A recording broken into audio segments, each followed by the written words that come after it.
Will do. But not in this.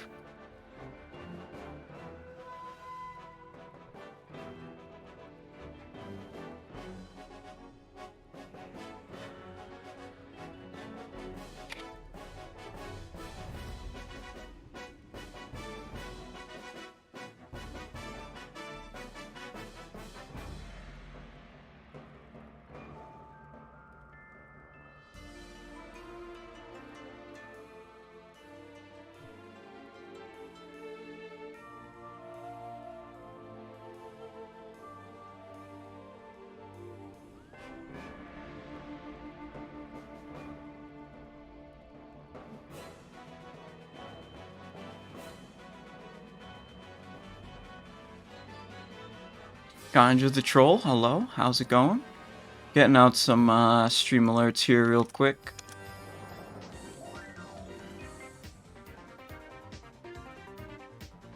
So just a moment.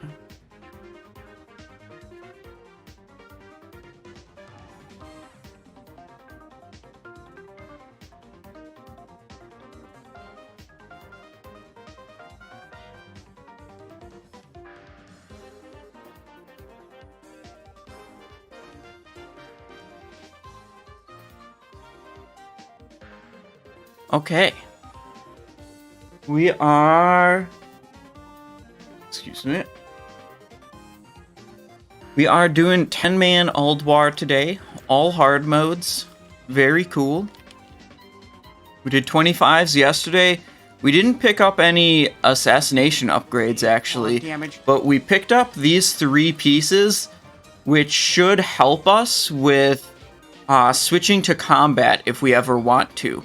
Having these alternate gear pieces where, like, we can gem this one for attack power and that one for expertise will allow us to, like, switch into combat where we take this talent and benefit from it. So that should be good. Got a big bag of gold, obviously, to try to buy some shit. And this group should be doing Algalon. Huge bag of gold, true. Exactly. Ezo TV coming in with a tier 1 sub, 6 months of support. I appreciate that so much. Thank you, Ezo. Welcome back to the stream.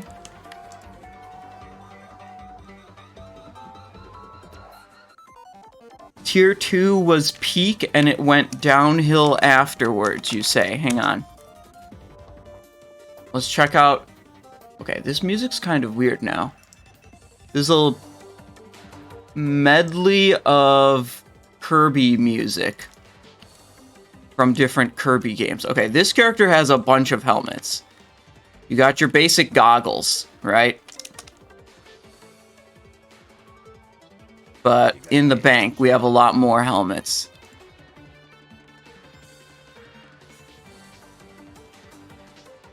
Slayers, Death Dealers, Bloodfang, Death Mantle, Nether Blade, Duplicitous guys. Do we have any other cool ones? I think I deleted my Night Slayer set, so I don't have that anymore.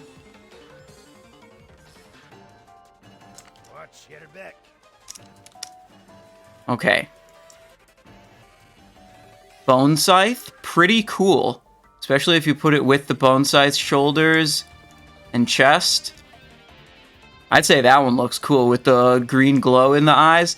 I'm actually not a super fan of this. This kind of just looks dumb, if you ask me. Bloodfang? Yikes. Let's see if we can pair it with the shoulders. Bloodfang. Little Death Dealer, we got those shoulders also. Dark Mantle. I mean, it kind of has to go together with the shoulders, right? To be a fair comparison. The shoulders I do like on the Bloodfang set, but the hood just kind of is like way too emo looking, if you ask me. It's like, oh, I'm this dark and shady guy who can't show his face because my eyes are red.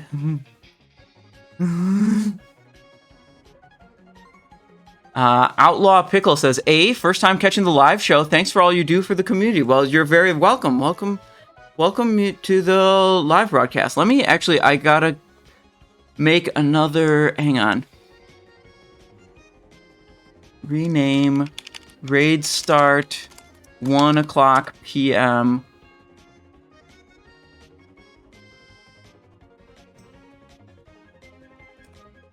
Whoops. There. Okay, there we go. Let's see. Death deal. Let's see, what comes next? Death Dealer with Death Dealer shoulders. This one is really goofy looking. This is the Encourage set.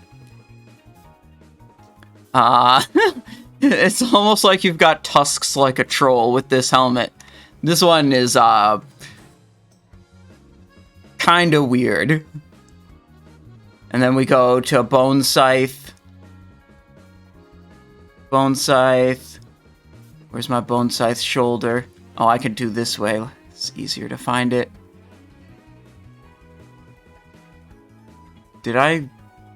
Where's my Bone Scythe shoulder? Valorous Bone Scythe? Dude, that's not real Bone Scythe. Whatever. Bone Scythe's pretty cool. Netherblade. This one, I don't like. I think this one's kind of dumb. Bloodfang Hood. Slayer's Helm. I think this is alright. But not my favorite. It goes fairly well with the rest of the set. Dark Mantle. Where's the other Dark Mantle? Dark Mantle is a basic looking hood. Okay? I think this hood looks better than the Bloodfang hood, honestly. Bloodfang hood is like way too much. Do I have any other funky looking ones? Death Mantle? Oh, Death Mantle, this one is a classic, dude. The skull face under the hood. Yeah, this one's a classic. This one's one of the higher tier helmets for rogues in terms of looks. Duplicitous guys, classic gimp mask, obviously. Can't go wrong with that.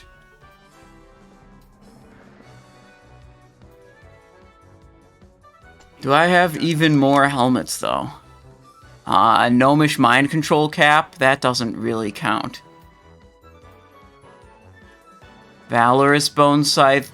Dude, Valorous Bone Scythe versus regular Bone Scythe, it's just like they put a bunch of extra bells and whistles and sparklies on it. It's like classic Bone Scythe is way better. Rogue doesn't have to sparkle, okay? Shouldn't sparkle. That's not, the way of the assassin, okay? Do you think they'll do Cataclysm? I have no idea. Okay, it's 12:49. We should probably get back on the rogue we're actually going to play for the raid. And see if we got invites up. Yep, we do.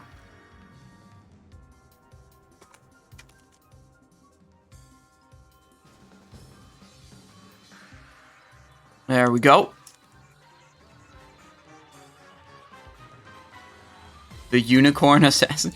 Yeah, we could we could wear a piece of gear from every different phase of classic World of Warcraft with a bank like that.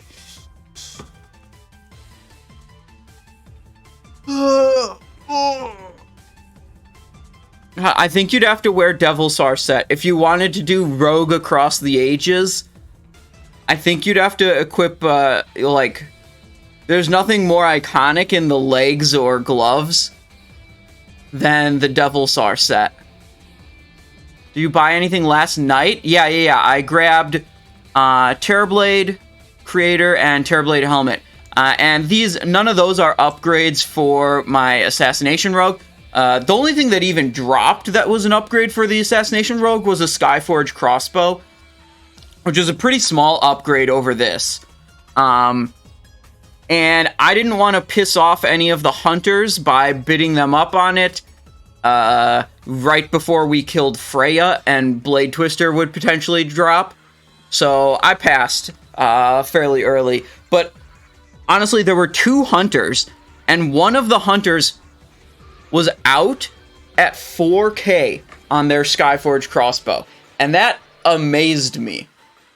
I took it up to like 9K and then let the other hunter have it for 10K, because I wasn't about to like get that hunter interested in bidding me up on Blade Twister. And also it was a very small upgrade over magnetized projectile emitter also, so I didn't really care. But anyways, these 3 will help me be able to switch gear around so I gain or lose expertise, so that I may be able to play combat with this character. What we're really hoping to see today is a Masticator off of 10-man Iron Council.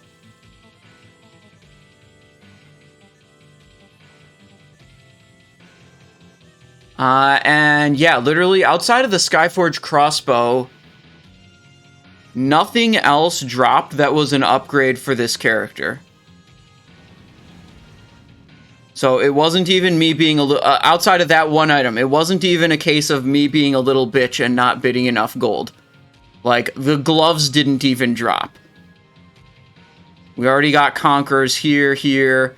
We picked up Conquerors there. We picked up an extra helmet just so we can gem it differently. We already got Embrace on this guy.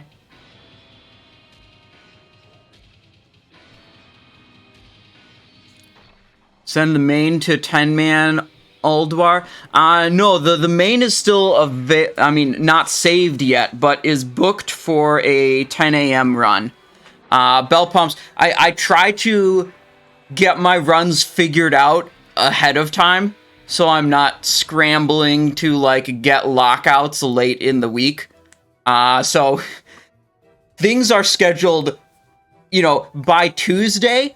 I should have all of my raids set up and like got all the characters booked in raids. But yeah, this week the main did not go to any 10-man run with the guild, which it has done in previous weeks. So this week I had an extra, I had to place the rogue in a run that I thought was capable of killing Algalon, which today and tomorrow. Today's run has killed Algalon in the past, last week. The Sunday run hasn't killed Algalon, but is putting a group together that should be able to do it, so we will see. I'm confident, both of these runs, I'm confident will kill Algalon.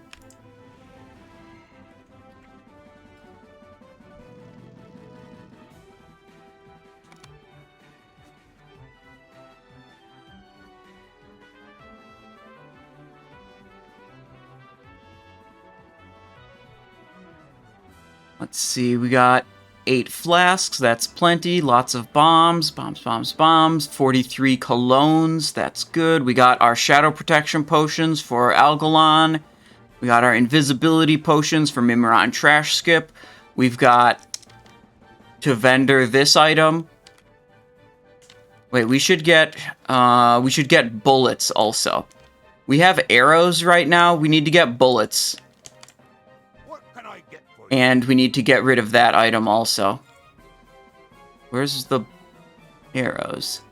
Get rid of them. Okay. Oh, I should get rid of this item also. Well, we'll vendor that item at the bullet vendor. Part of pulling Mimiron is I need to do a ranged attack on him. So I need a ranged ammunition. What the fuck, dude? My raptor is too tall to fit through this door.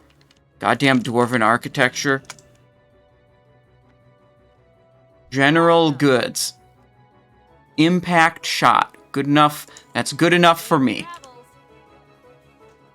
Okay, that's equipped. Now I don't need to... Oh, wait. I need to also vendor that other old necklace. There we go. Stalkskin belt. Yeah, we don't need that anymore either. Surge needle ring.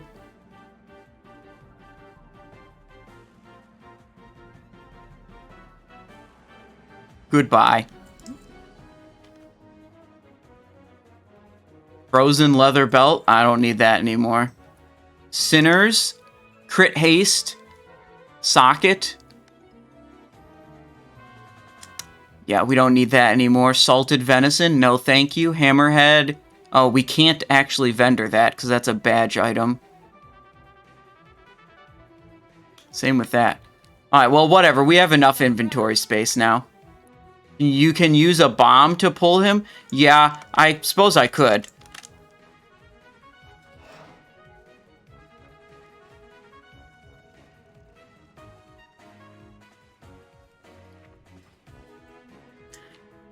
Let's get our ass to Ulduar.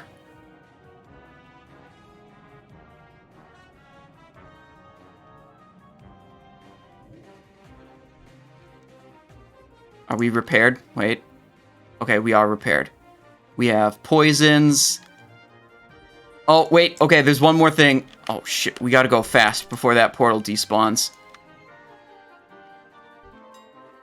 Shopping. Potion of speed. We have insufficient supply of potion of speed. Nitro boost. We can deploy a portable mailbox. It's fine. We just needed that portal to not close. Okay, we're good.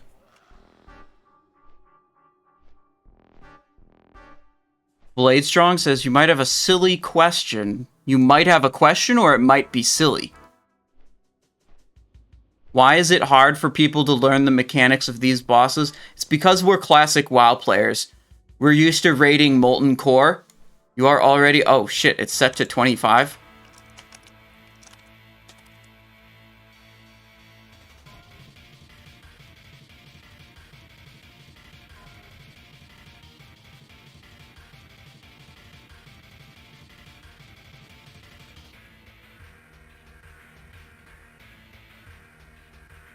Okay, this Kirby medley that I downloaded and have never played before, I am over it.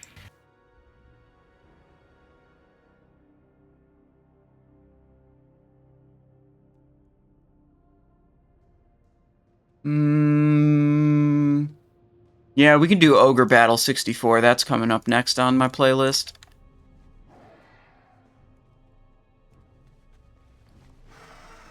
This is a GDKP run here.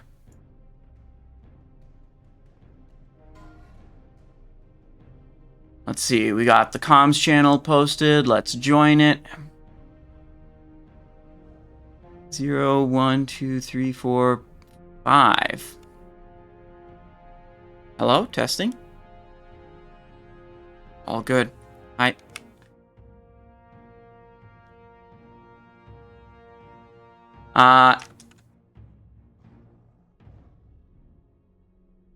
Very good.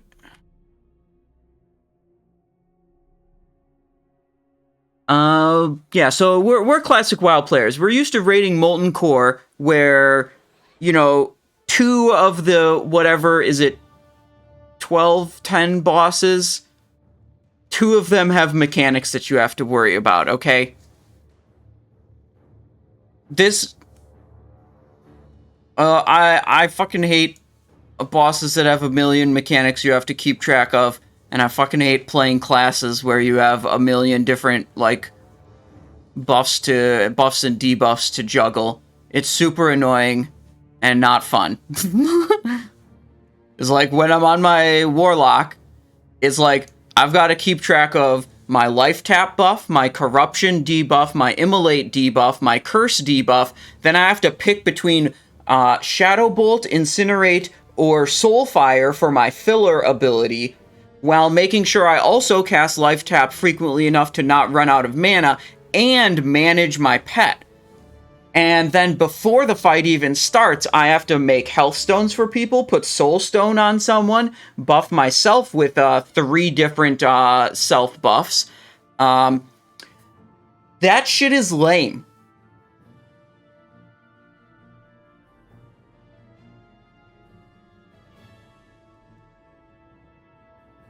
And not fun. Assassination Rogue? Look, you gotta poison your weapons. You use your flask, your food buff. That's your out of combat shit. And then you press Mutilate and Envenom. And sometimes press Hunger for Blood. That's World of Warcraft, okay? That's fun and chill. Okay, look at this. I pinned a message actually recently in my Discord.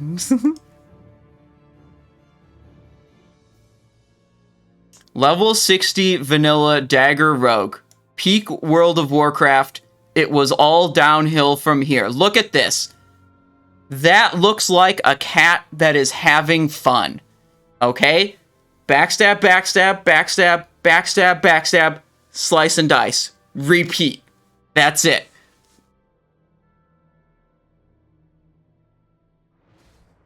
Look. He's just having fun.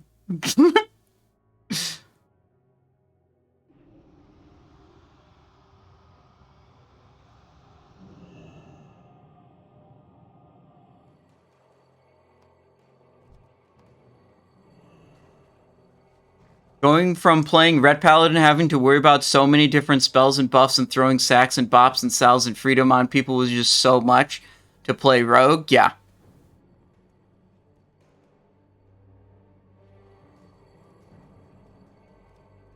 The mage left the group, so we can't use it anymore. They can be the 11th member, it's fine.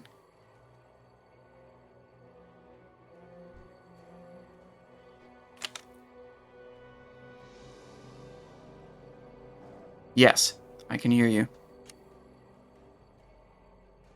Okay. In this raid, we've got Voslin, tanking, save, and we will potentially be doing tricks on Ginster, save. Put that right there. Also, deploy the portable mailbox to acquire our potions of speed. 69 planned.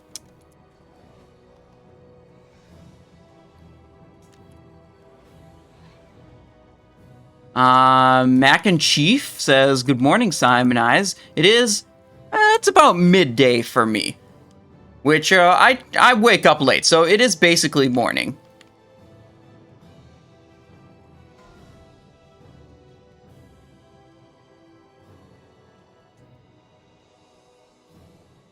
You know, I mean, who knows? I mean, they will probably do Cataclysm again. Or Cataclysm after World of Warcraft, I would guess. Just because it's easy, right? Like, they don't have to make new content. But I think maybe after Wrath, if I keep playing this game, it's, you know, it's back to classic for me. Maybe do one of these Season of Masteries or whatever.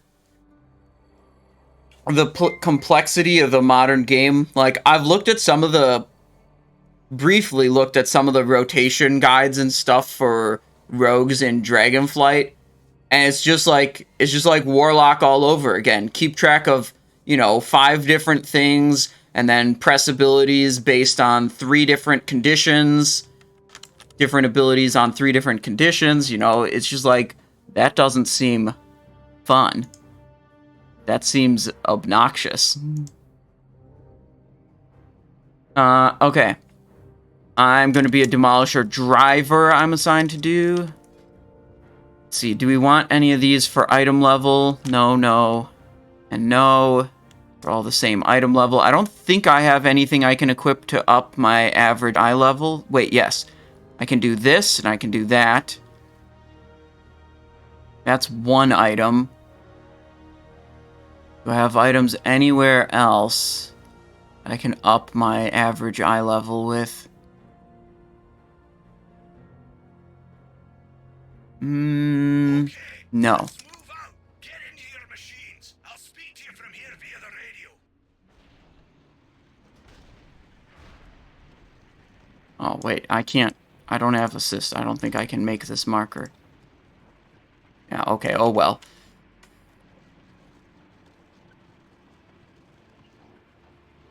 Okay. How do you farm your golds? Only GDKP? Yeah, pretty much. Just come and go in GDKPs. I mean, the thing you have to do is, unlike Twitch chat will suggest, which a Twitch chat suggestion is buy literally everything.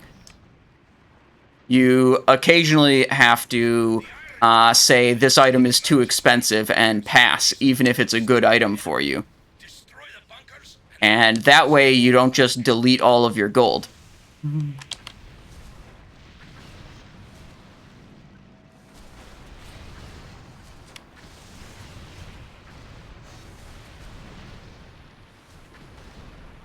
But admittedly, we have probably more gold than we need right now, so we're not going to be too shy about too many bids here.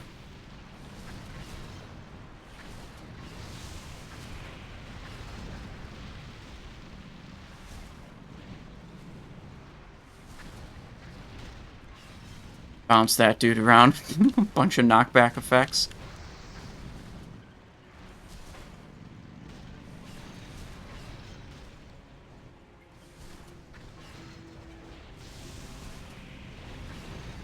Yeah, dark matter would be insane for sure.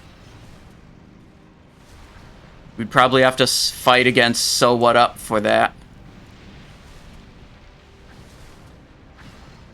There's quite a few good items we could get. Pyrite Infuser off the first boss. Be better than Greatness card. Actually, I have hang on. I gotta load up the Excel spreadsheet.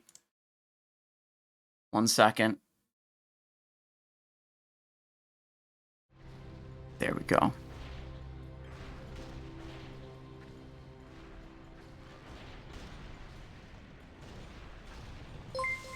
So I can see exactly how big of an upgrade a lot of these different items are. Load my saved gear. Band of Lights, Kingsbane. Oh, wait, we actually have to update some of this gear. This and this, I think, we have to update. Okay. Icy Blast is now Nymph Heart Charm. This is now Shawl of the Shattered Giant.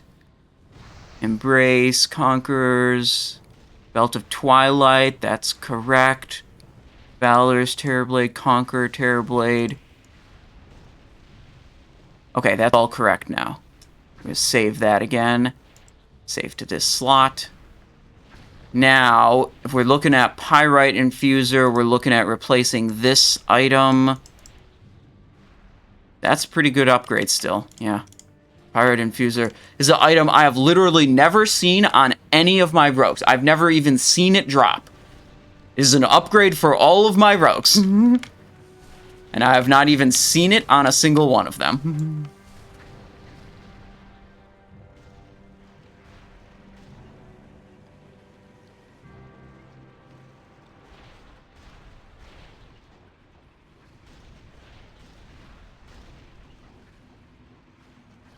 So that can come from first boss here, Pyrite Infuser. Twirling Blades would be, okay, that'd be a small upgrade.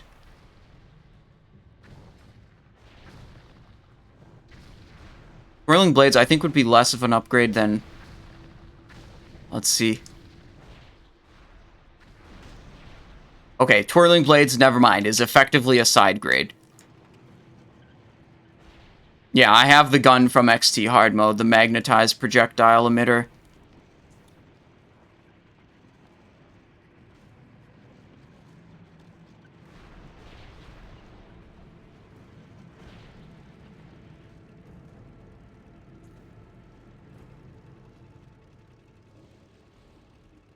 Oh, we are in combat still.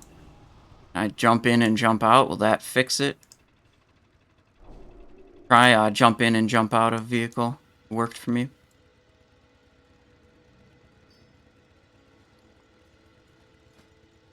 We can... Wait, these aren't even the weapons we're going to use. These are just our eye level weapons. But we can deadly poison that. We can eat the fish feast while it's here.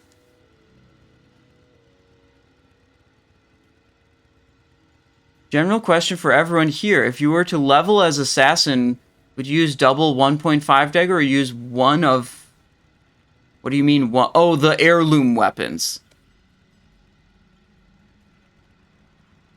You could use the... I wouldn't worry about it too much. I don't think it really matters which ones you pick. I'd frankly just lean towards the Heartseekers because they have better offensive stats. Because the 1.5 dagger is like the PvP one, so it has a lot of extra stamina and resilience. I just use the balanced Heartseekers that are like all PvE stats.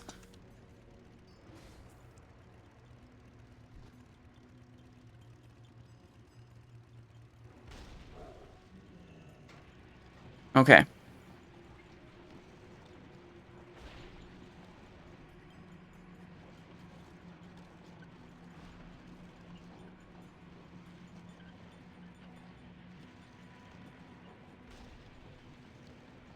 JK, we are not ready to go.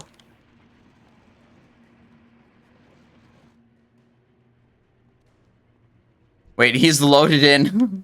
he's not getting out. Wait. Can he get out?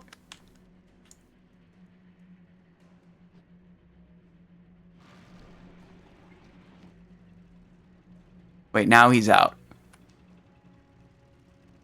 What? Wait.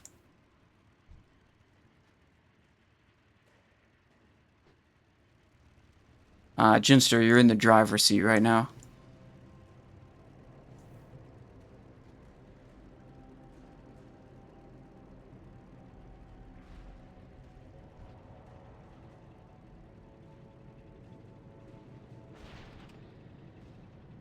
Yeah, this is Benediction server. Are you the spec with 7 in sub? If you want to see my gear or talent specializations, you can always check. Wait, why isn't the chatbot working?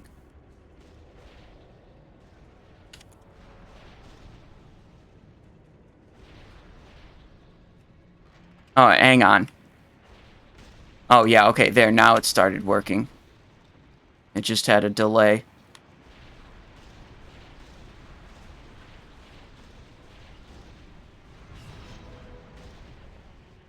Okay.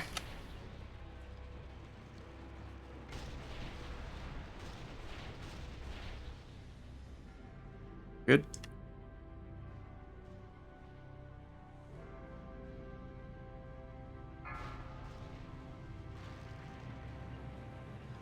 Okay. We're gonna try to get into position here.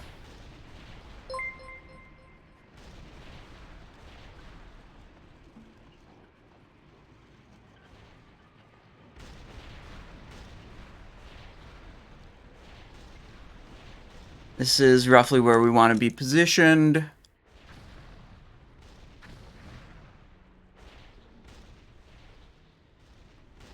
What? This thing just took off from the ground. Get back here, stupid flying pyrite. 2, 1. Okay. You've done it. You've broken the defenses of Ulduar. In a few moments, we'll be dropping into... Okay, so we're exactly in range to be able to launch right when he comes in. Headed your way. Quickly, evasive action! Evasive action! Your chair looks comfy as hell. Dude, it is. And I got, like, extra pillows to sit on and support my back. And it rocks a little bit. It's great. I assembled it myself from IKEA. And occasionally the bolts come loose and I have to tighten them again. Because I didn't put Loctite on the bolts.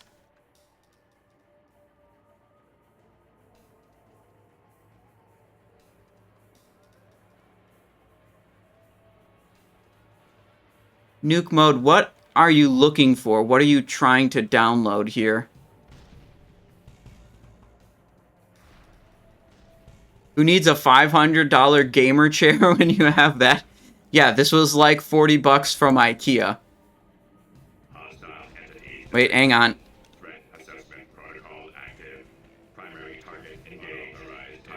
Hold Yep.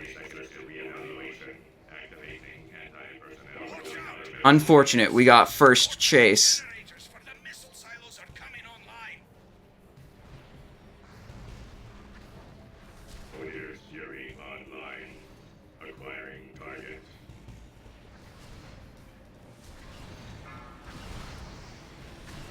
Freya's Ward online. Acquiring target. Big ad. Okay. Mimiron's Inferno online. Acquiring target overload. Powering down.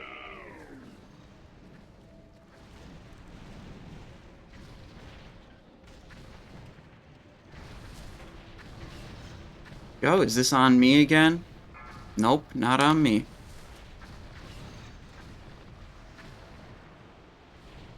Alright, we're gonna be conservative. Oh, fucking shit. Need speed boost, Simon's demo.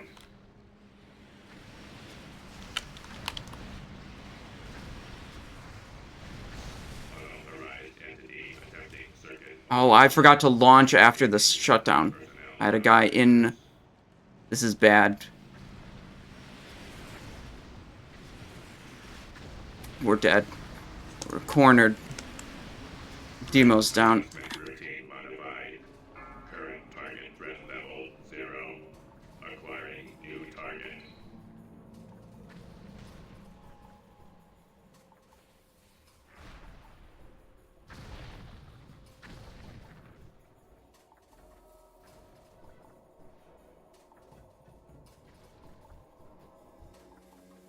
Yeah, the pursuit after the shutdown, I messed up a little bit. I didn't launch immediately, and then I was kind of cornered with him chasing me, and then there was like a fire ring.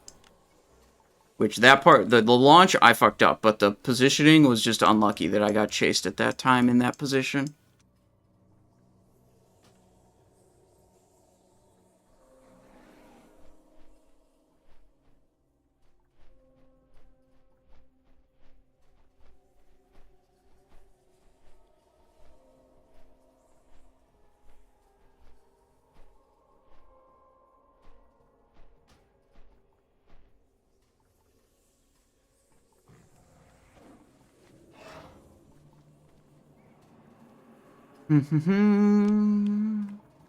Nuke mode. Whenever you're trying to find something on the Discord, you always just go to the index channel.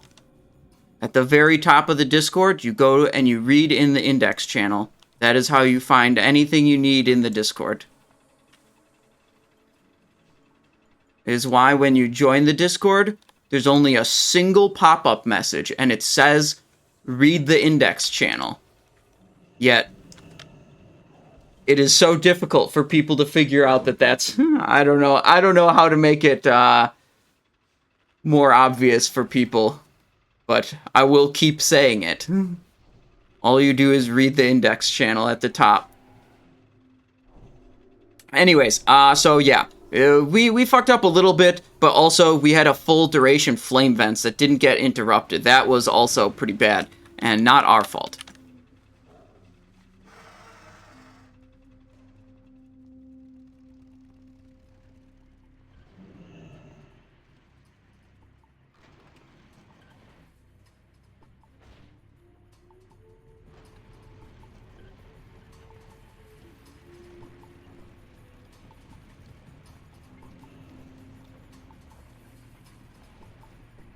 Okay, let's see. Where is the pyrite this time?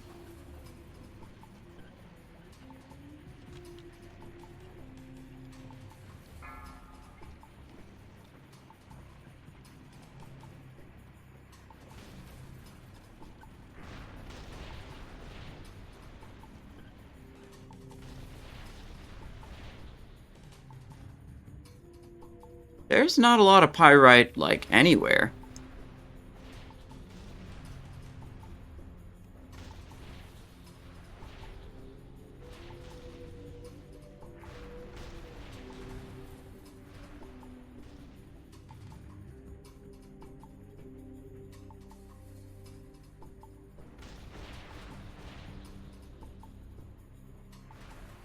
Okay, now we're gonna try to get over to this corner again.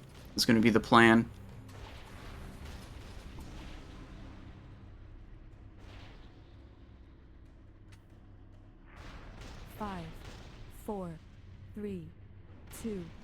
1.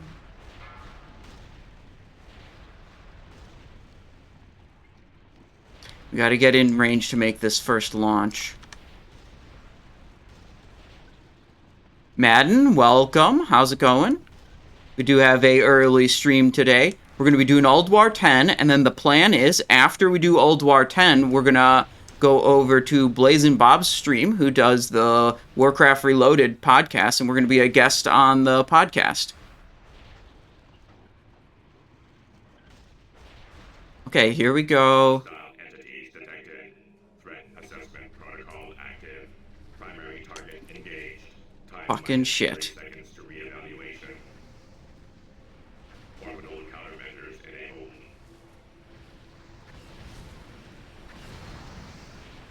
Okay, we're back into this corner. damn it. BZG with a tier 1. 5 months of support. Thank you so much.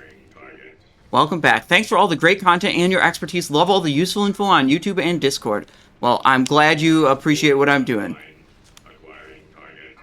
Love to hear it. Okay, now we can stack to 10. Okay, we gotta be, remember...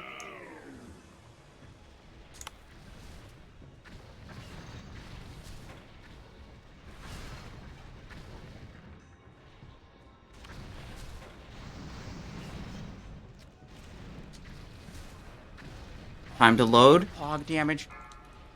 Load. Load. Lawrence hammer acquiring target. Launching. Target. Yeah, well, we had a slightly late load and dropped stacks because of it.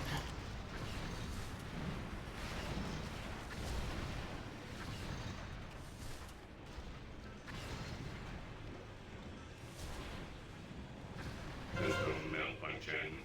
Diverting power to support systems. Okay. We're in a good spot here. There's fire over there. Big ad. Oh no, there's two different ice fuckers. Load. Unauthorized entity attempting circuit overload. Activating anti-personnel countermeasures. Shit, I hate this.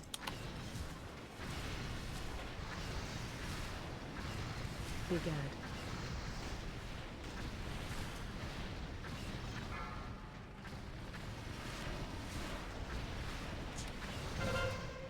System restart required. Deactivating weapon systems.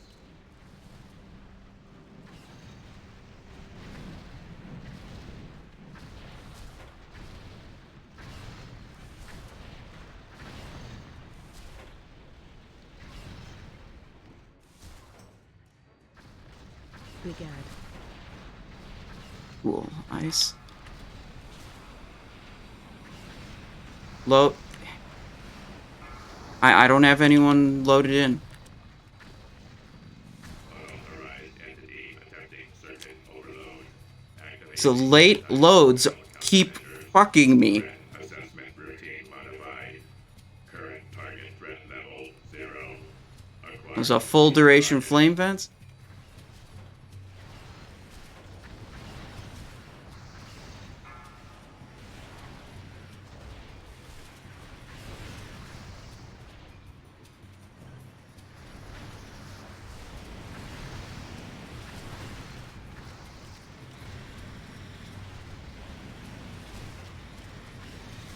System malfunction. Total Fucking that boss is so fucking annoying. protocols breached.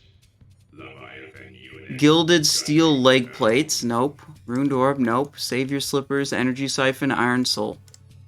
Alright. Oh, raid start message. Yep, there we go. Thank you.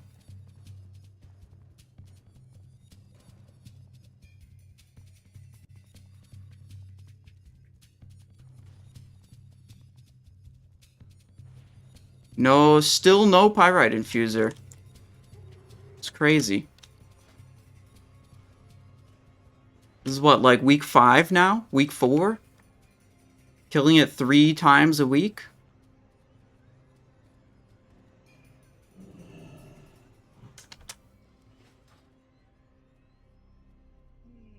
JKSP95 says you have 443 hit rating on your rogue. Is that too much? No. What you should do is you should join the Discord. And this is the Simon I Show Discord. Go to the index channel at the top. And read about hit rating. You can find the answer to that basic question and many other basic and advanced questions already posted on the Discord here in the index channel.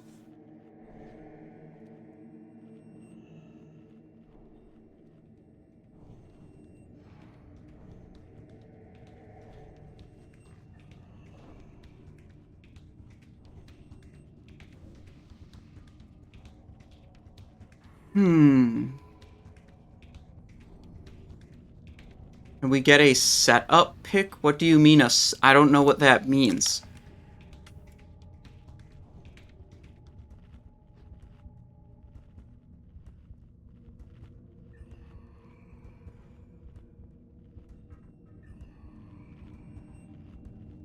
Picture of your, like my computer? Oh, no. Macro for Fint. Think you mean faint. And no, I would not put that into any kind of macro. It's just keybound normally.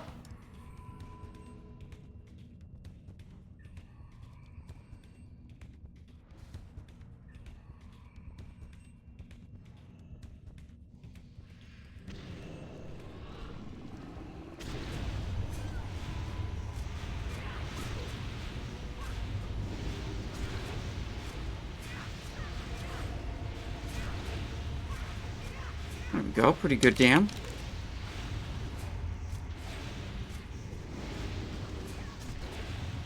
Got the Envenom before it died.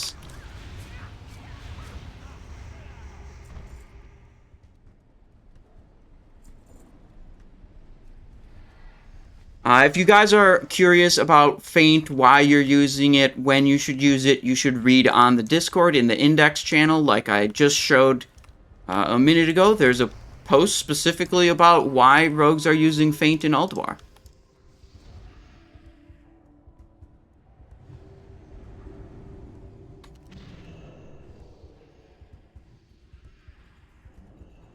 Albin asking if Glyph of Feint is worth it. I can't tell you what's worth it for you, because, fuck man, I don't know what you are trying to prioritize and what you care about in this game. And the question of worth it is a valuation of costs versus benefits. And what the benefits are, you know, can be different for different players because different players prioritize different things. Just like the bot tells you. The bot actually caught that one. It's coded to catch every time someone asks if something is worth it.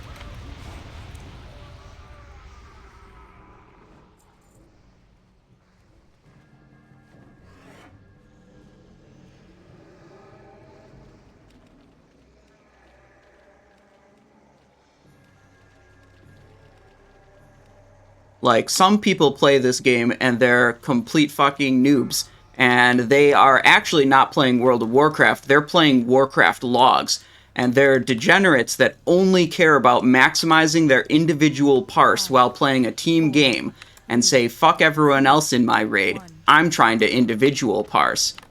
These people have different priorities than people who are trying to be valuable team players that might get invited back to a group because they were contributing to the team. Arise, soldiers of the Iron Crucible! The Maker's will be done! I will burn away your impurities!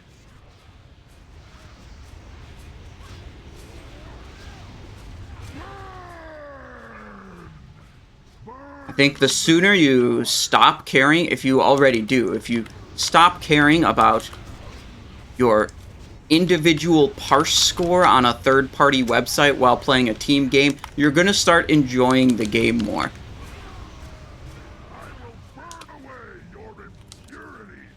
Personally, I like playing World of Warcraft. I don't like playing warcraftlogs.com.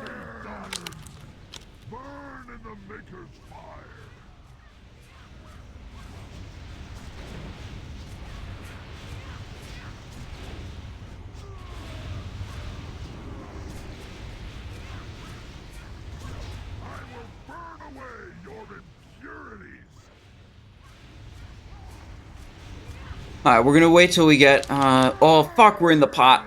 Okay, well, after we get out of the pot, we will,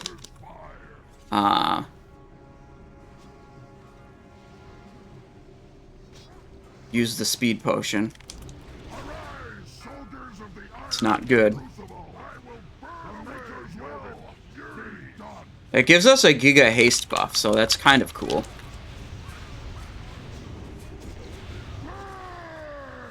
But it's definitely not worth losing the attack time.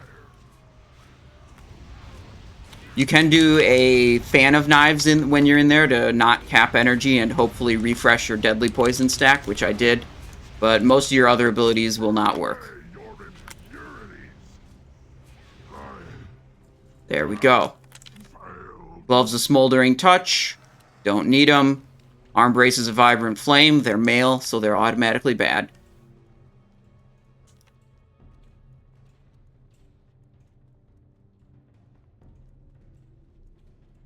Why is Bootblade significantly better than Perilous Bite? Because we plug it into the simulator or spreadsheet tool, and it says so. There's not, like, one heuristic reason, like, it's fast, or these stats are better, or Perilous Bite has armor penetration. That is, like, the thing you say that, like, this is why it's better. It's like, no, there's many, many different factors that go into deciding which weapon is going to contribute, you know, make you do the most damage. And that's why we have spreadsheet and simulation tools to handle all that math for us, instead of dumb heuristics like fast weapon good that will sometimes get you the wrong answer. So yeah, the reason is the tools we have are reliable enough to generally just trust what they say. And it says the Bootblade is way better.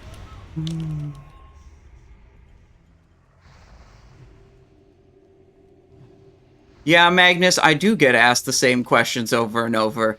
But, you know, that comes with the territory. That's part of the job. What are your positive controls for the spreadsheet? Where do the formulas and equations come from? They come from in-game, very careful and controlled in-game testing. Kind of stuff you don't see talked about very often because it's boring and no one cares about it, except for turbo nerds like me, and people who, like, actually make spreadsheets and simulators. Should you turn your monitor on for more DPS? Joxum, have you even seen Star Wars? Obviously, you just need to... Oh, shit, hang on. I'm out of position. You just need to use the Force, Luke. He's turned his targeting computer off. What is he doing? He's you just gotta use the Force. I don't remember the full voice line from that scene, but if you guys know what scene I'm talking about, okay? And just pretend that I executed the voice line properly and it was a way better executed joke. There's a Vanish to prevent the knockback, so I can just stay on the boss without interrupting my damage output.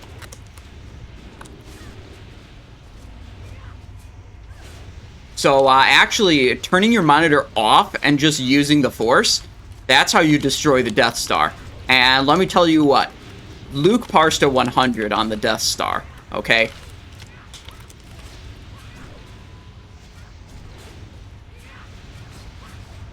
Ain't no question about that.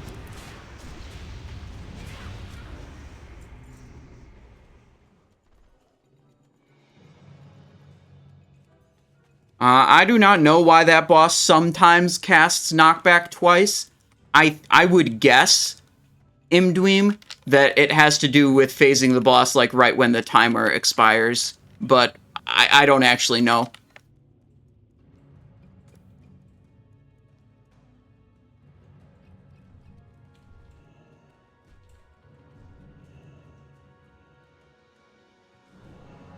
Oh shit, we got shit over here. Okay.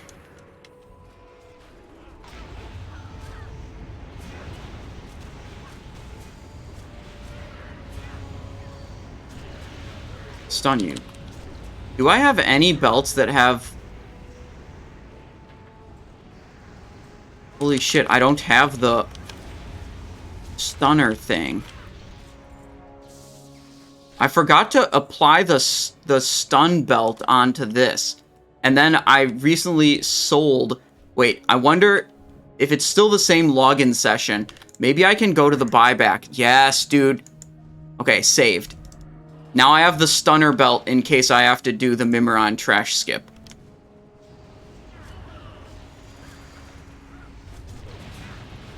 Oh, fuck. I kicked. You can't kick these. You have to stun them to prevent their cast.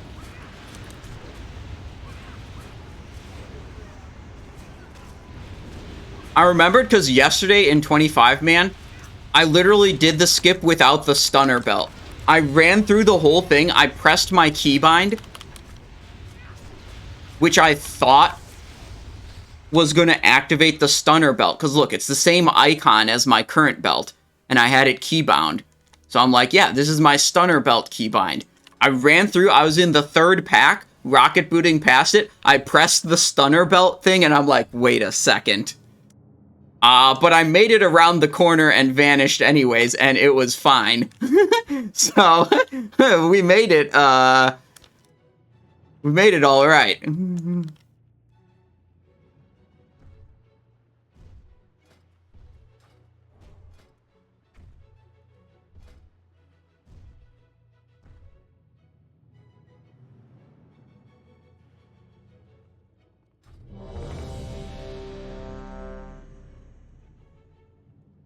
God, maybe I should clip that from the stream yesterday, because that was pretty smooth.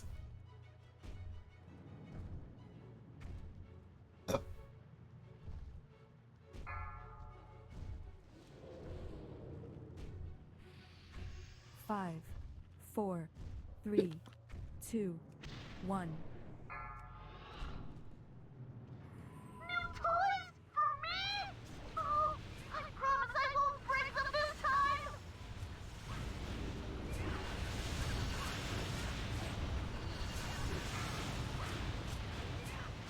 And here we are.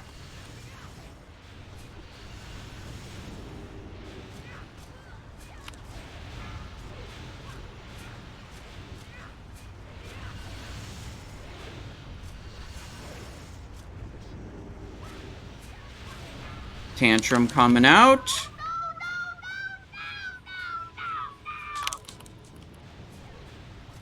Refresh Feint.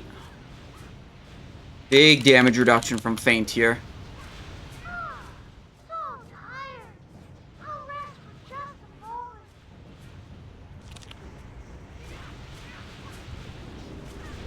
Alright, they said to hold cooldowns, that we're just going to annihilate the heart, and we'll use cooldowns on the boss itself. Once hard mode's activated. That is not the parse strategy, but is the maximum group success strategy. Yeah, we killed it with plenty of time. We're going to wait for heroism, and then we're going to blast.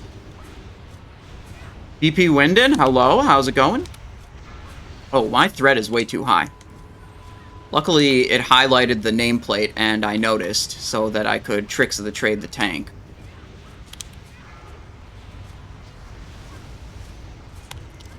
Before I ripped threat and died like an idiot. But we are pulling up on threat again. Gosh, I want to do this. Okay, we're just vanishing. It's too close. There isn't a heroism yet, but I sent all my cooldowns.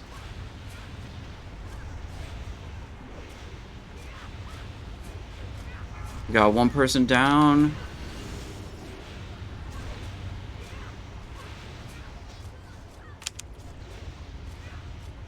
Rip threat and die like an idiot. Yeah, I mean, it is what it is.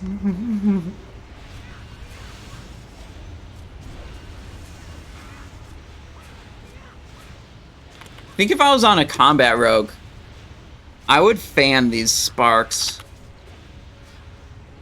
Fan on 2 target for combat is pretty fucking good.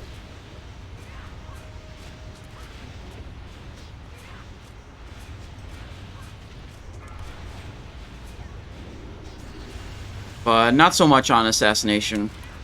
You've got way better things to spend your energy on than as Assassination than 2-target fans. Fainting for big damage reduction. Wait, Lord Beers, maybe I didn't pay out a prediction from yesterday. That could have been.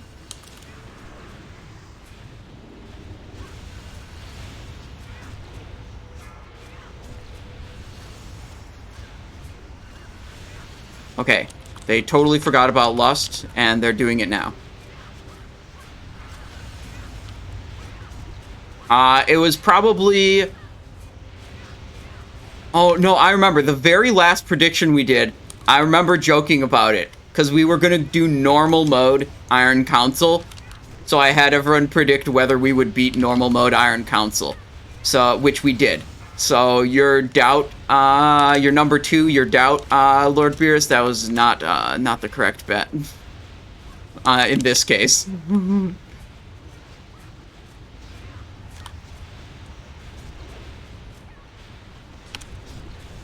I gotta keep tricksing the tank, because this warrior ain't stopping.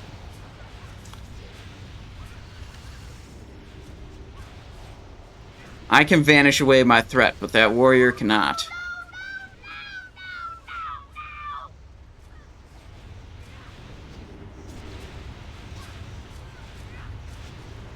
Bracers, not even that good for Assassination. We would not go very high on them, because we got Mechanists. Wait, did we get it? No, we didn't. I started clicking it, and then I released it. Oh, okay, the energy coils did drop. Those are basically side grade for Assassin, but they would be good combat gear. Let's see. Mechanist up to Fluxers with a gem that isn't stupid. Yeah, it would be literally a loss for me. But in a combat set, they would be better. So we might go a little bit on them as an off-spec item. I mean, we'd happily pick them up for whatever the minimum is, but, you know, probably someone else will fight for them, and we will bow out early, because they are not a main spec upgrade.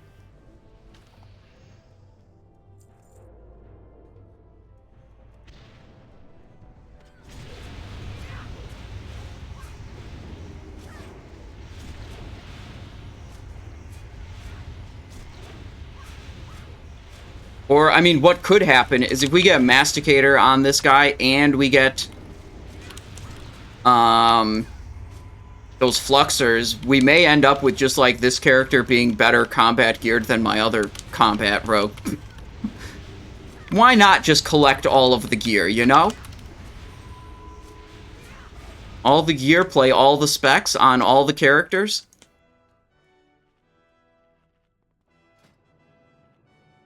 But yeah, the big thing that's going to unlock being able to play combat on this character is whether or not we get Masticator from Iron Council. Which should be pretty free in this group. I believe it dropped last week, and the Shaman who had Wraith Strike passed on it. They thought Wraith Strike was better. I think that was this group. I do so many groups, sometimes I don't even remember.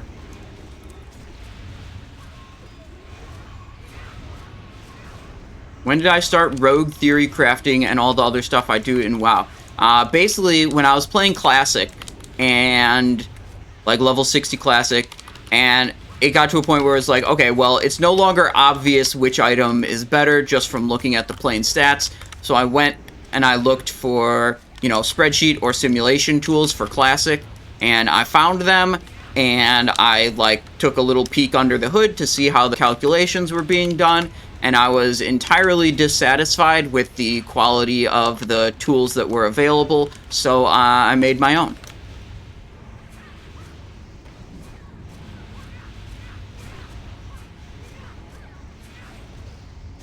The Garcia arc? Yeah.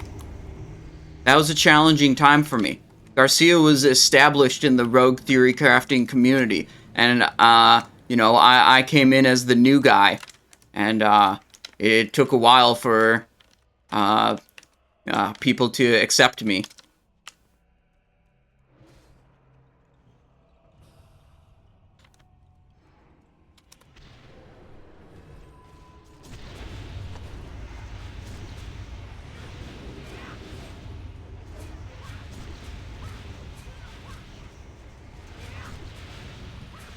As the FNG, is that the fucking new guy? Is that what that stands for?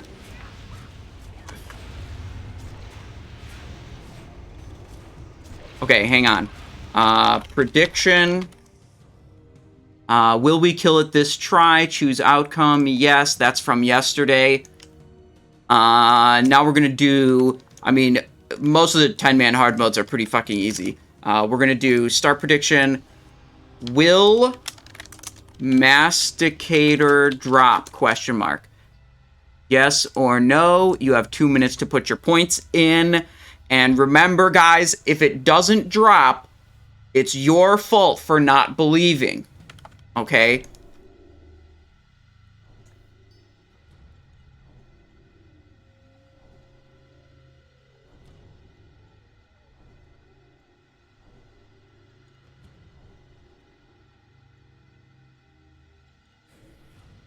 Jay Friendly, I haven't seen you in stream in a while. Welcome.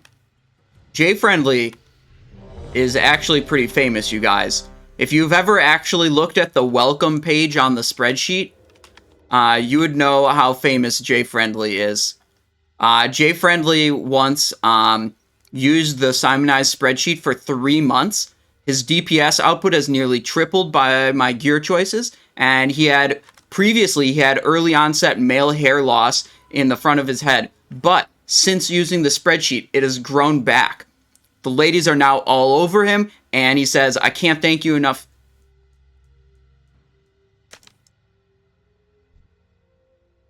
Sorry, which tank is doing the other two little guys? Roger that. 5, 4, 3, 2, 1. Whether the world's greatest Naxx or the world's greatest hero. Okay, tricksing threat for both of those ads.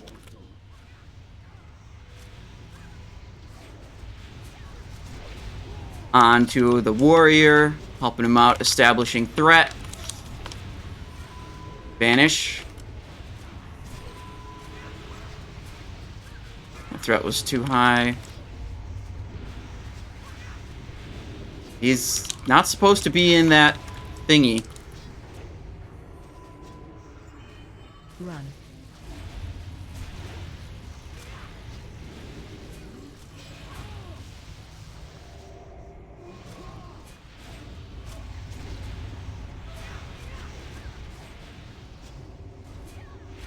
What the?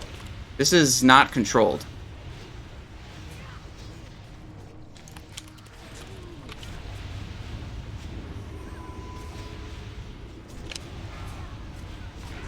Big kidney.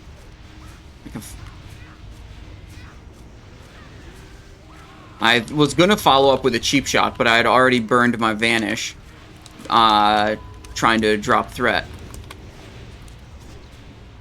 Okay, threat is much better on this one.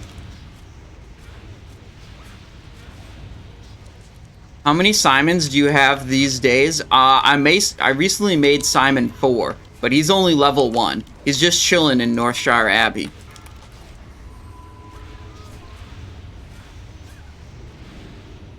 Okay, we're looking for a Rune of Death. Okay, there's the Rune of Death.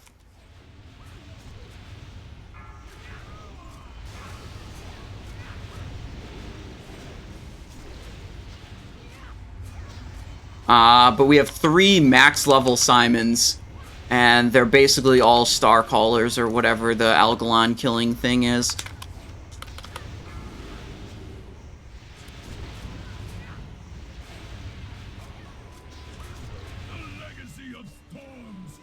Okay. Melee's good, Melee's good. You seek the secrets of Ulduar, then take them!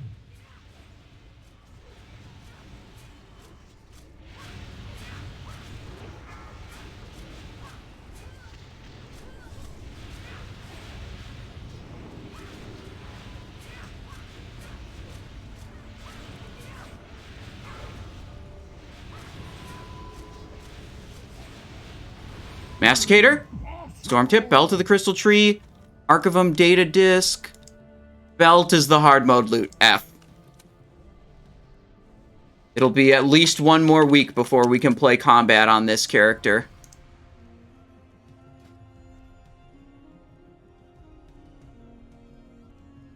Wait, we need a main hand. What other main hands can we get? We could get Cerealis and do swords. That's not great. Our 25-man doesn't kill... The 25-man that I send this character to does not kill Flame Leviathan in hard mode. That's one of the last hard modes we're planning to add to that raid. Madden 42 with a tier 1. Thank you. Gifted sub to J Friendly. Thank you, thank you. Very generous. Okay, it's Kologarn now.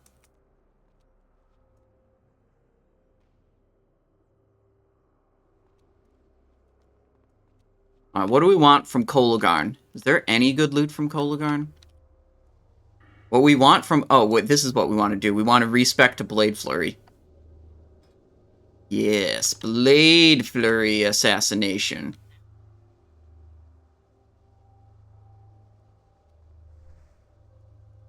Shawl is decent. Already got it.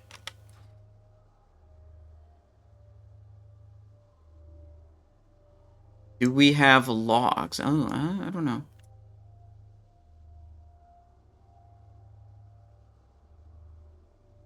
J-Friendly just subscribed for 11 months in a row and says... Madden just... Wait, the bot is... I think the bot is confused.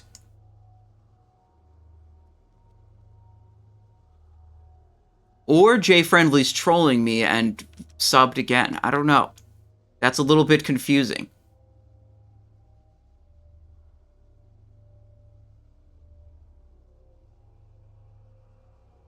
BP Winden says, how do I vote? In the predictions, I only have it up for 2 minutes. Also, BP Winden, some of the predictions, some countries consider these channel point predictions a form of gambling, and they ban them in those countries. They don't allow them. Yeah. I don't leave the prediction up forever, because, like, if it's still able to have people voting when the items have actually dropped, then people can just change their vote at the end. So the prediction has to close before, you know, the outcome is actually known.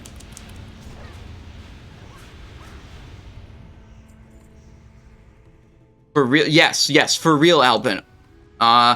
I'm not sure which countries it is, but it's some of the European countries.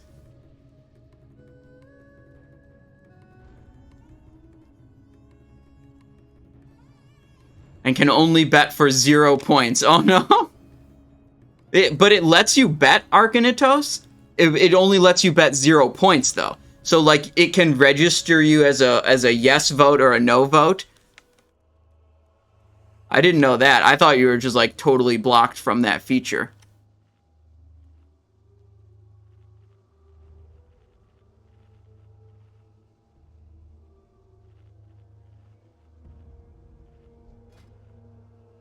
Okay, for Mr. Kologarn, it's, Blade Flurry time.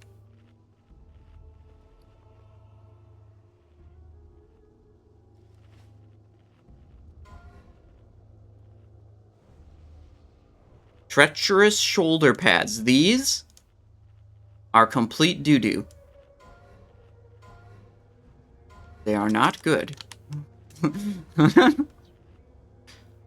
This one, I used this on my Warlock for a while. It's a fine dagger.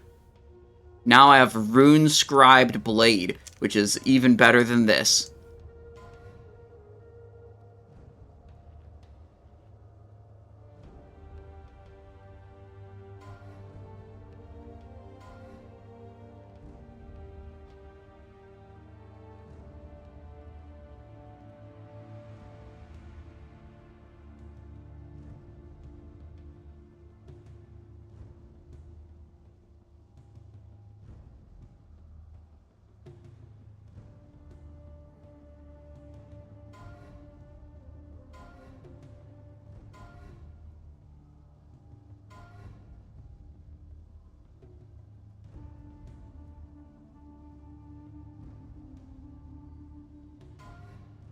Oh, I have no idea if they're good for enhancement or not, but, you know, they want to bid some gold on them. It's, you know, doesn't matter if they're good or not.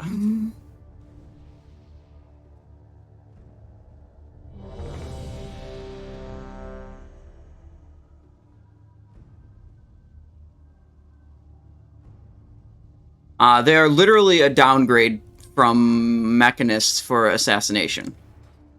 So, like, those were strictly an off-spec item for me. 4, 3, 2, 1. None shall pass.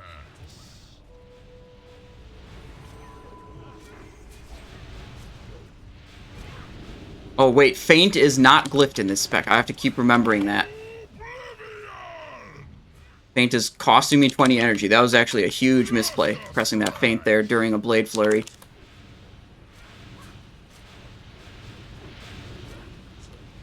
I did it again! Oh my god, I need to just put Feint in this spec. It's too much of a muscle memory. Or what I need to do is I need to make this weak aura only pop up if you have Feint glyphed. That would probably help me with not pressing it when I'm not actually supposed to. Justice Grey! Master, they go.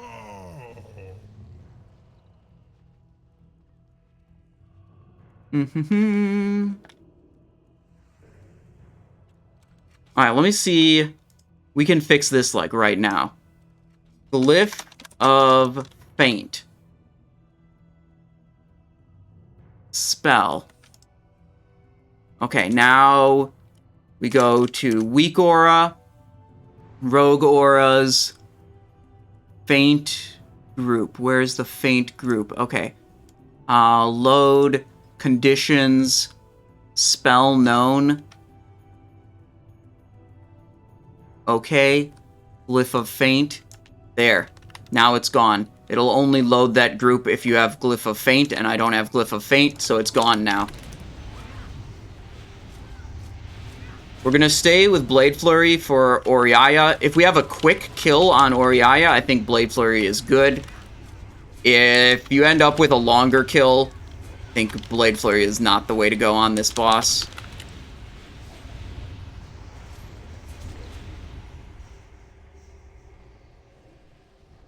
Oriaya, crazy cat lady. Okay, we're stacking this side. Okay. That's good.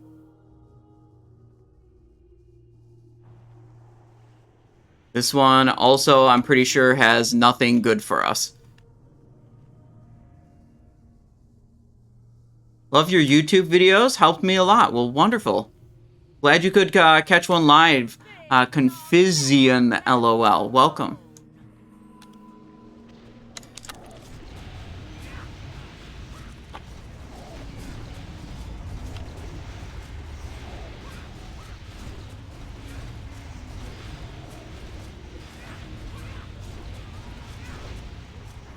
Behind the boss. We'll use our first Vanish to negate the first fear, and then we'll use Human Racial to negate the second fear. We're gonna early slice, and then do another Mutilate within that Envenom buff. That's good. Fear incoming. Interrupt. Perfect. Vanish.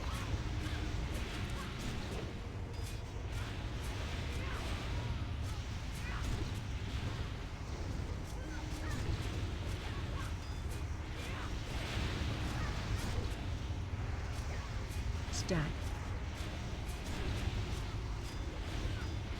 Oh, that was way too big of a slice and dice, honestly. Do not need that much time to finish this boss. Oh well, boss is dead. We didn't even get a second. We didn't even get a fear number 2 there. That's crazy. We killed it pretty fast. Okay, let's switch back to this one, and we'll make sure that our weak aura is working. Yep, see, it comes back because this spec has Glyph of Feint. So perfect, we changed that correctly. Do a little Envenom. Oh, Human Racial, because we didn't need it for the boss. Hodir with time to spare? Yeah, I'd guess so.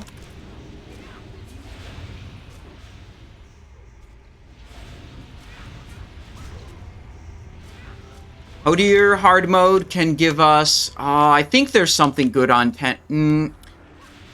No, I don't think there's anything good on 10-man. On 25-man, Hodir hard mode gives us our best in slot cloak, which is very pog and cool.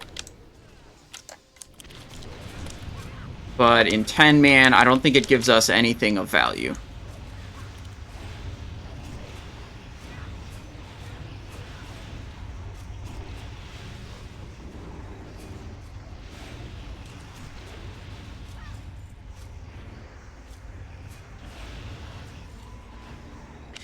There's 2 different shields it can drop. There's a staff it can drop. Yeah, I'm not thinking of anything that's any good for rogues. If you're curious about the talents or the gear, you can always find those through the... What is wrong with my bot today? It's like lagging responding to these commands. Why is that not working?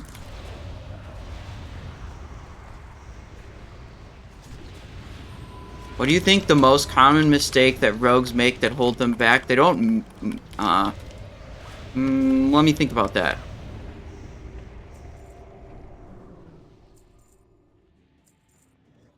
I think, in general, people care too much about things that don't matter.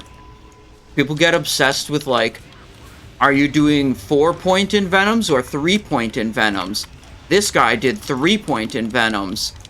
This guy did 4-point envenoms. It's like, yeah, well, the difference between those, you know, from calculations is very small. They get obsessed with, like, oh, am I gemming hit gems or, you know, attack power hit gems or attack power crit gems? As if, like, changing that gem actually matters. It doesn't. Like, people make mountains out of molehills, as the expression goes, and they... What is the other expression? Whatever. They pay attention to things that don't fucking matter. That's the problem.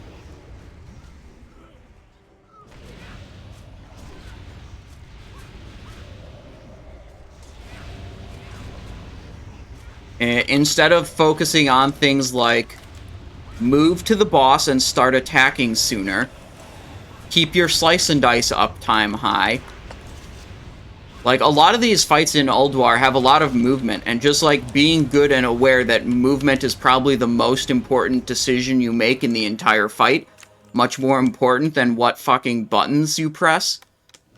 Your, like, ability buttons, I mean. It's like, your movement is much more important, and maximizing your uptime on the target. And, like, people worry about, oh, do I need to, like, respec to Blade Flurry or reglyph my combat rogue for this specific encounter to gain a 0.2% advantage on a spreadsheet. It's like, no, you don't need to do that. You just need to not be stupid and attack the mobs faster. Like, all those changes, like, all these, like, really little changes that people get obsessed about, they matter far less than just the pure RNG that happens every single week. So oftentimes, people will make one of these stupid little changes, like reglyph something, or like, what was one? Yeah, whatever, reglyph something, or like change a gem, and then they will happen to do a, you know, 100 or 200 more DPS this week than they did last week. And then they make the false conclusion that, that they did 100 more DPS because they changed their shoulder gem from hit to crit. And it's just entirely not true. It's like, they just crit Envenom 2 more times this week than last week, and got more Ruthlessness triggers, or maybe they moved bigger. There's like so many things. There's so many things that are random and out of your control that have huge impacts on your DPS. Versus, like, changing your gem is technically in your control, but it just doesn't fucking matter. Like, it's so insignificant compared to, you know, you just got even one more Envenom crit. It's just way more significant than that. 4, 3, 2, 1. You will suffer for this trespass.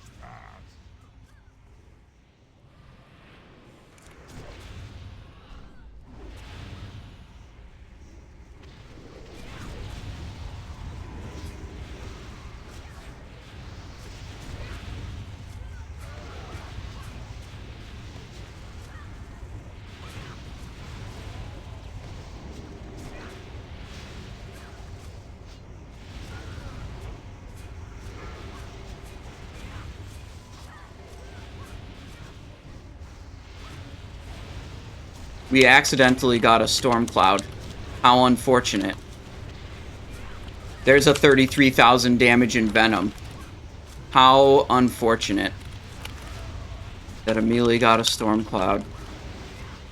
Find shelter. The North consume you. I literally haven't gotten a moonbeam once. I'm still second right now. Okay, we gotta do this. Do this.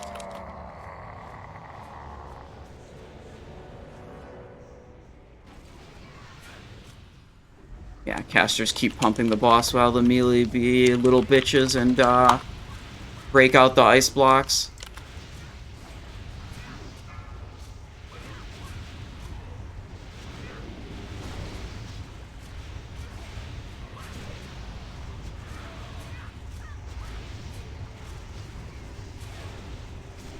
Find shelter. The North consume you. Oh shit, we have to... This is actually kind of close.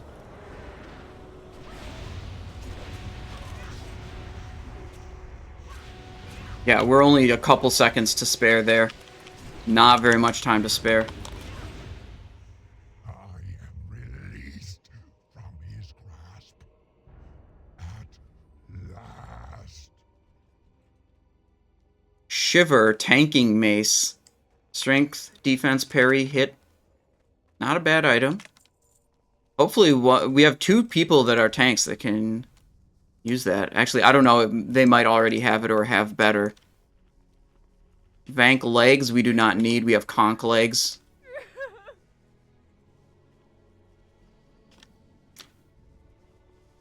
Yeah, if your raid has any hunters in it, BP Winden, they should definitely be speccing into aim shot and using that to cover all the, you know, healing debuffs that you need.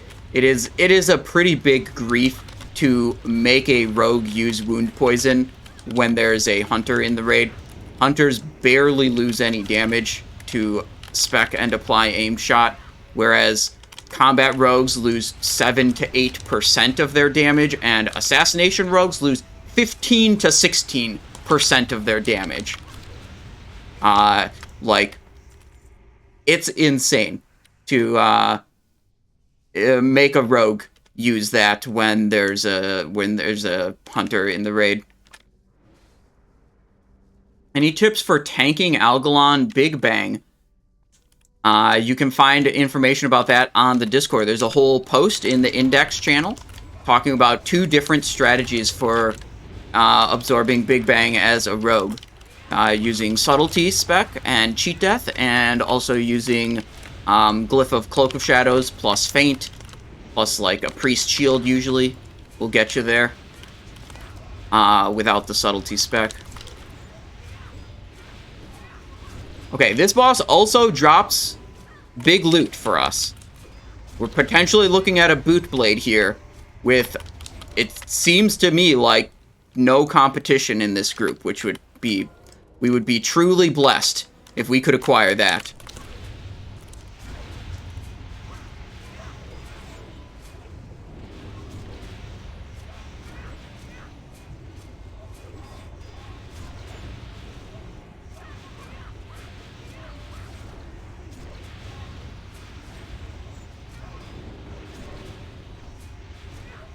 What is this?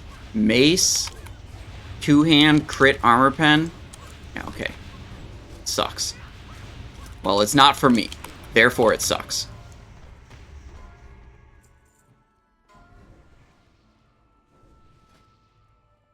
I definitely enjoy playing Assassination more. A lot of people are like, oh, I need this complicated rotation for more engaging gameplay. It's like, nah, dude, I just want to chill. I want to play World of Warcraft and want to have fun. I do not want to keep track of, like, 3 different debuffs, juggle random combo point and energy resource generation. Okay. Well, we're just going. The Felguard went in. That was not an intentional pull. Let's get the prediction up. That's important, though. Will Boot Blade drop? Start prediction.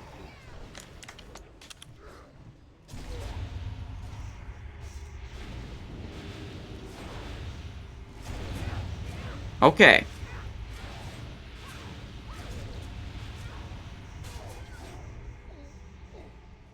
Okay.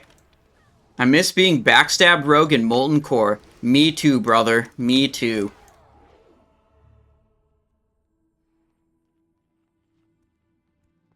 Strength and honor.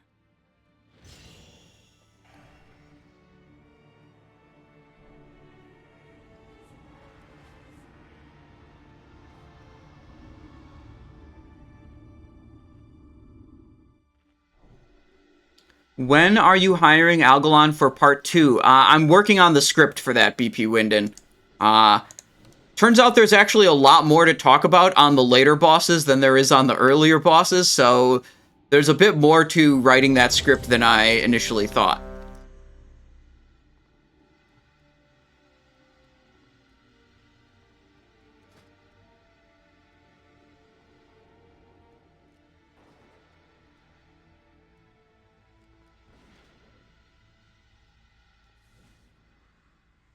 Alright, we got the prediction up for whether or not Boot Blade will drop. Alright, this guy's switching back to arms, I think he said. Yeah, that looks like an arms warrior right there. Big betrayer of humanity. Oh, shit, this guy... Wait, he's got the mind control cap? No, no, no, no, no, no.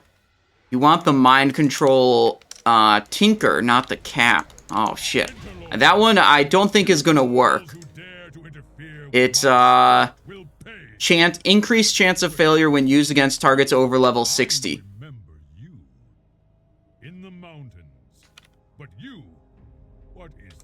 What you want to use if you're gonna try to mind control one of these duders is the... Oh, shit, I don't have it on this character. It's the... whatever. You can do a tinker, an enchantment with engineering. That lets you mind control using any helmet. And doesn't have that level restriction that the old mind control cap does.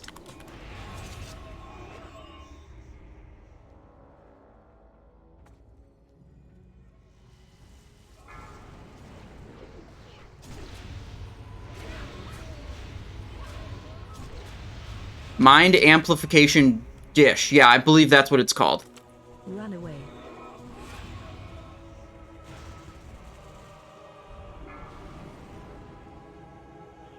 So,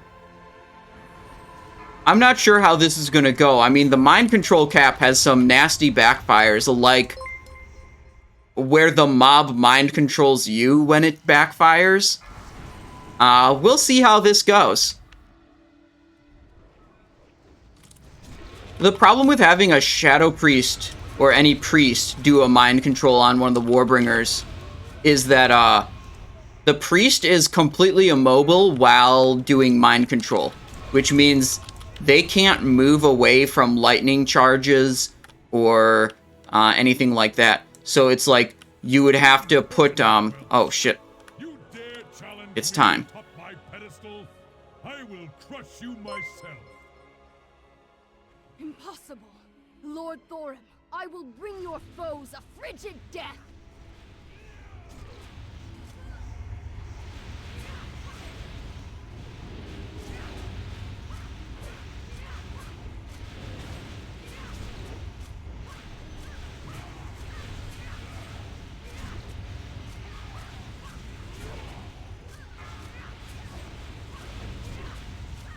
Oh, we linked that chain lightning. We're just gonna stay put for future ones and use feint, I think. That's better than risking linking a huge lightning. Lightning's the other side, so I can do a feint there safely. And it'll be up by the time I need it. Okay, this one, yeah, we'll just rotate a little bit. And feint.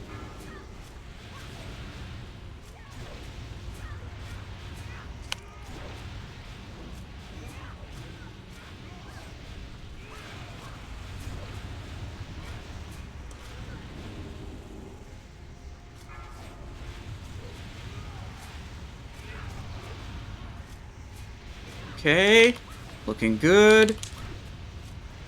So next lightning, we're fine. Mutilate, there it is. It's over. It's over. Is it going to be Boot Blade? You fiend!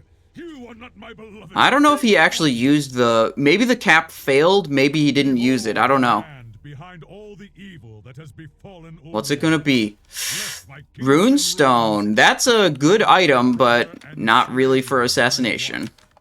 And now it Fuck. falls to you, champions, to avenge. It is another off-spec item for me. Before you is great, but I will lend you my aid as I am able. You must prevail. 5.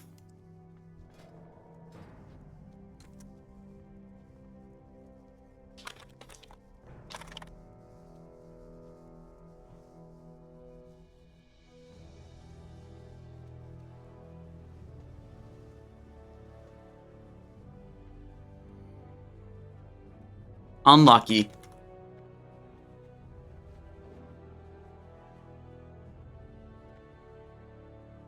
No boot blade.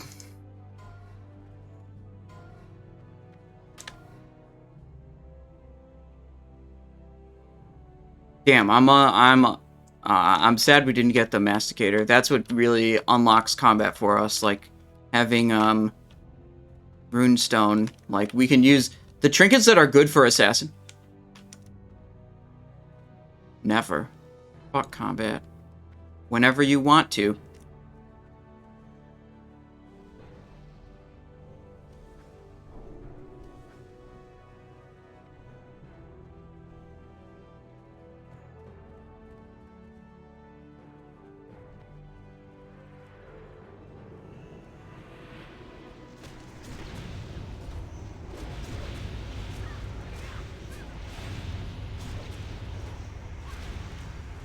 Oh, better answer, when's time to spec combat? Kologarn.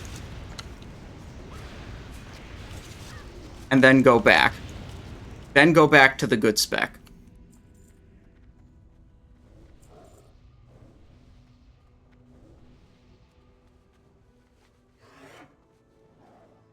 They asked me on voice, when is it time to spec combat? Nuh-uh.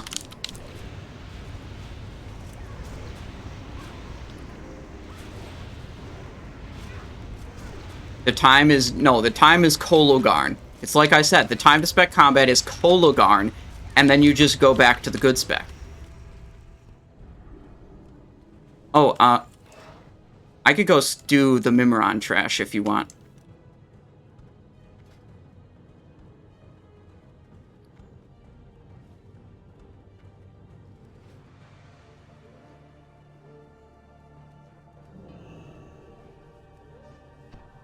Okay, let's do this.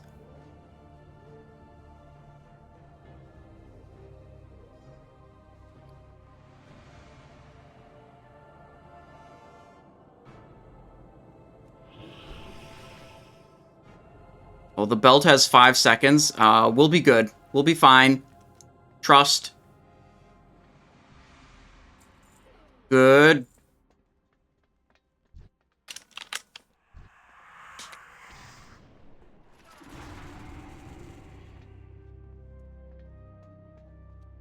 Will we make it, or do we have to vanish? I think we'll make it onto the...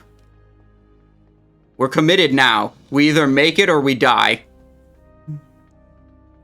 Oh my god, we have to start the train quickly. I'm just trying to save my Vanish cooldown. Am I dead? I'm on the choo-choo train now.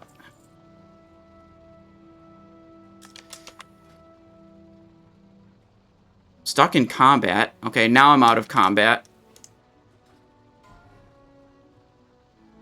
Yeah, I was pretty sure they can't enter the train. So I was pretty sure I was safe. So if I can do this without Vanish, then I think I can reset Mimiron faster. But maybe not?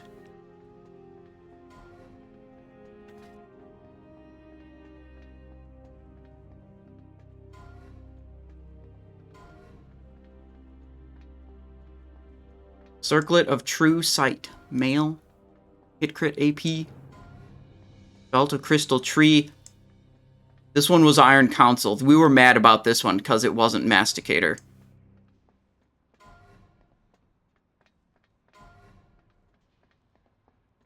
Yeah, my plan is to shoot Mimiron with my bow and then rocket boot out of the room, be very far away, and then press Vanish.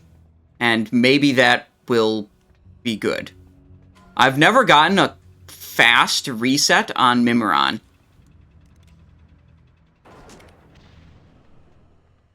Mimiron's engaged. So it'll be raid-wide combat for a little bit until he resets.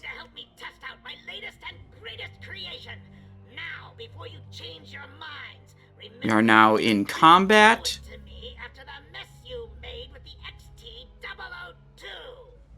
Ooh, he went straight to me. And reset. Nice. That was actually pretty clean. Okay, back to regular gear.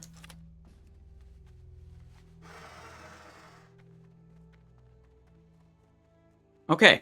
One day he's gonna fly up that ramp. Yeah, and just like napalm me from the other side of the room. Right now, I'm pretty consistent at the very least, not dying to Mimiron. Like, sprinting out of the room usually keeps me safe. I'm back. I'm at Freya.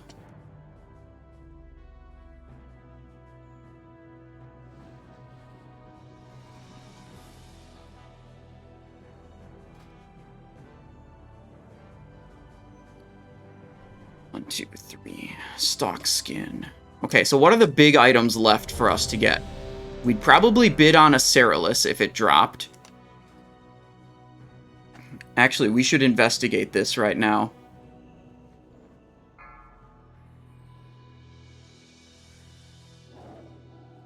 Five, four, three. Wait, okay, it's time to pull. 1.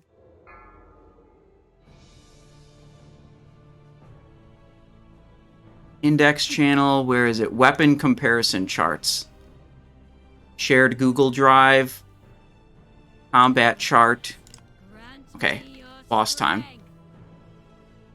What item did you use to stealth pass all of the first 2 packs? I used an invisibility potion. The first pack, you can get past it with just regular stealth, but I find it a bit inconsistent. So I don't like doing that. I just like the invisibility potion. The invisibility potion is better than regular stealth for the second pack. I think. I'm pretty sure. Run away. And helps me get past that. I mean, like, honestly, like, I've got such a smooth way through there, I'm not really concerned about improving it anymore, or, like, trying new things, because, like, the system I've got, it works. The only downside is it uses an invisibility potion, and the invisibility potion puts all my other potions on a 10-minute cooldown. You see, I don't have Potion of Speed right now. So, like, maybe figuring out how to do that without Potion of Invisibility is a good idea. Just to try to access potions again sooner, but, like, the way I've figured out to do it right now is very clean and very fast. So, like, I'm not too motivated to mix it up. The swarm of the elements shall overtake you. Oh, I didn't prepare my,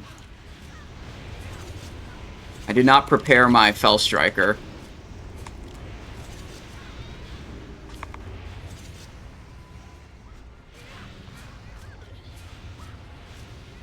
Okay. Did you use your belt on the third pack? Yes. And then I switched back to my normal belt. Because my actual best belt currently doesn't have the shock blast thingy on it. You use target dummies for the site. Nope, don't need it with this method. That's correct.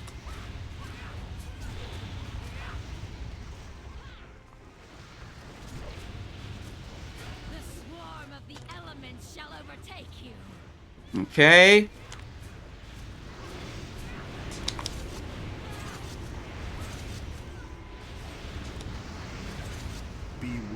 A little late. Oof. Some of those lashers still alive. 1, 2, 3, 4 of them. I don't want to be anywhere near them. Okay. Looks like everything's dead. Okay. Children, assist me.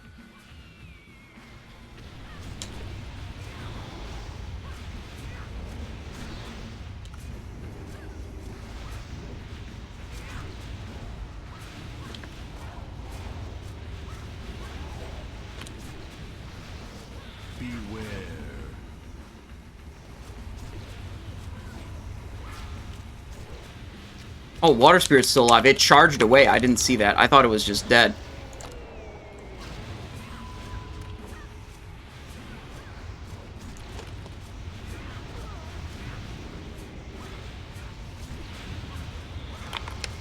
Okay. Run away.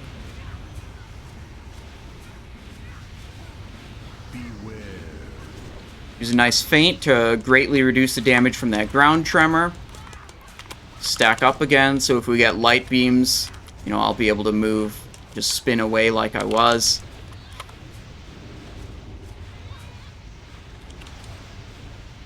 Whoa, bombs.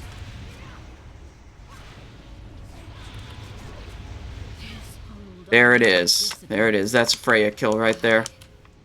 Pretty easy. Not even super clean. I mean, like, we kind of effed up the one of the lasher pulls. Okay. What is, forcing my guild to get me some invis potions? Dude, invis potions are like 3 gold a piece. They're pretty cheap. What do we get? Gloves of Vanquisher? Don't need them. Already got them. Pattern, Ironbark Face Guard, Gloves of Whispering Winds is the hard mode loot. Okay. Unfortunate, really.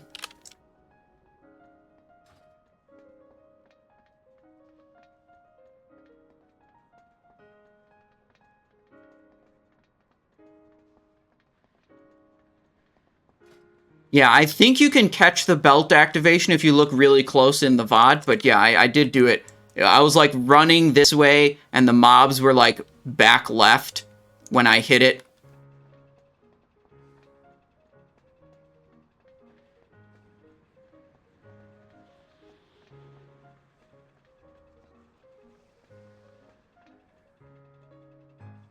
I'm gonna borrow real quick before we start Mimiron. I'm in position near the button. Alright, I'll be right back, you guys. I'm gonna do a bathroom break real quick.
Okay, I'm back.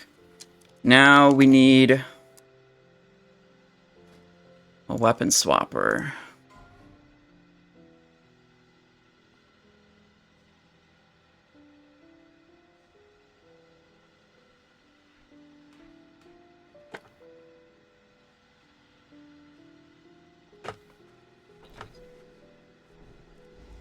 Iron bark, shield wall, radiance. Yeah, okay, we don't need any of this.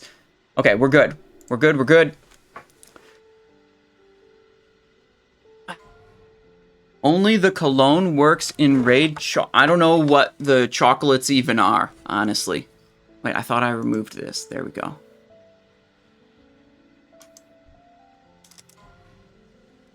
I've got crippling poison good to go for slowing the assault bots. And you want them tricks to Voslin or to someone else?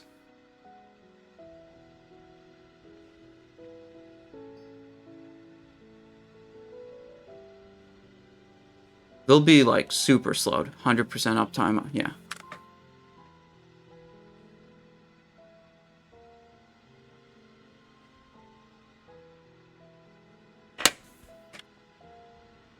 Okay, so you want me trixing them to Voslin?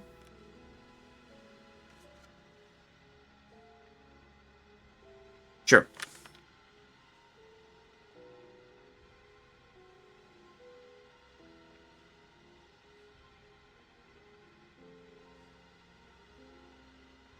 Okay, I can do that.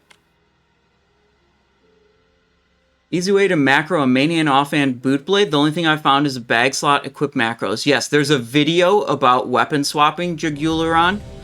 You can check it out in the videos channel. It has a solution for weapon swaps when you have two of the same weapon.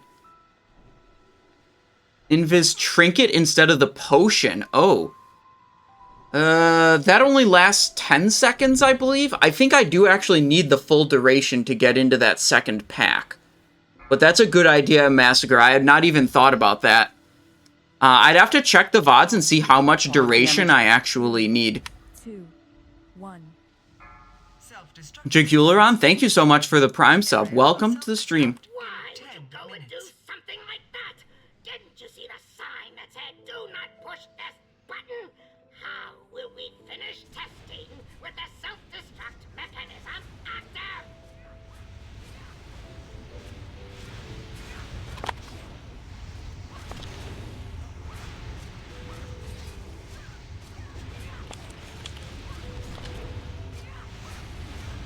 Oh, I should just be pressing feint. I don't know why I wasn't, but I wasn't for some reason. I was thinking I needed to save it for something, but I do not. Run out.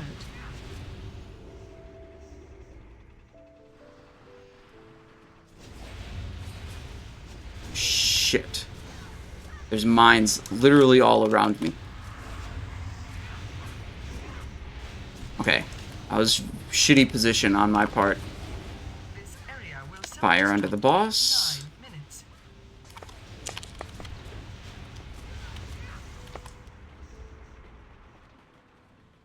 There we go.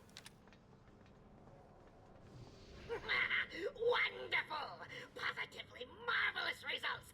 Hull integrity at 90. Yeah, we kind of fucked up, honestly. That was not very good execution. Moving right along.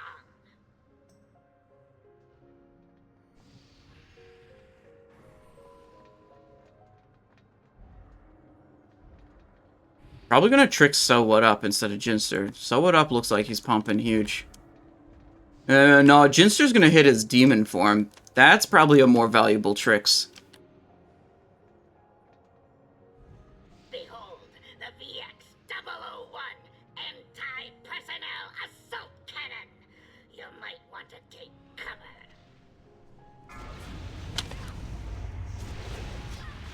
This area will self-destruct in 8 minutes.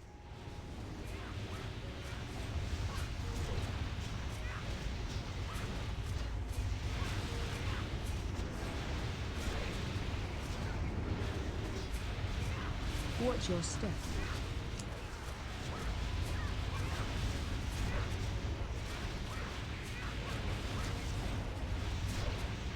Watch your step. Keep moving. Oh, that was close. That ability scares me. I've died to it enough times to be incredibly scared of it.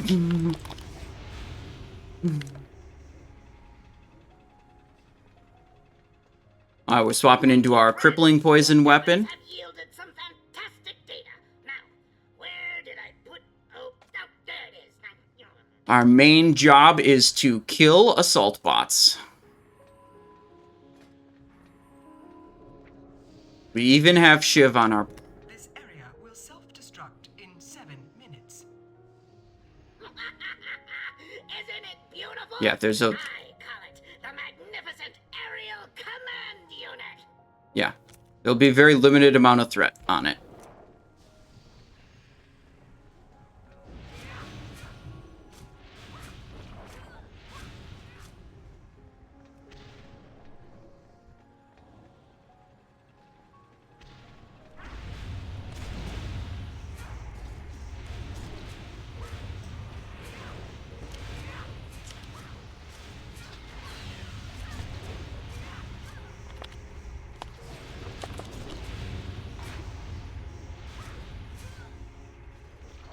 Okay. Good.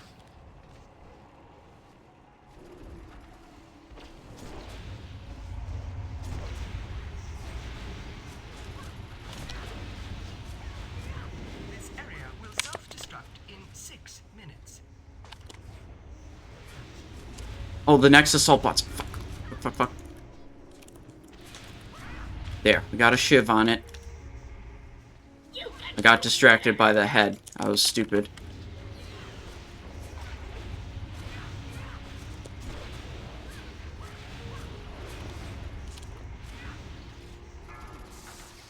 Next assault is up. I don't have tricks right now.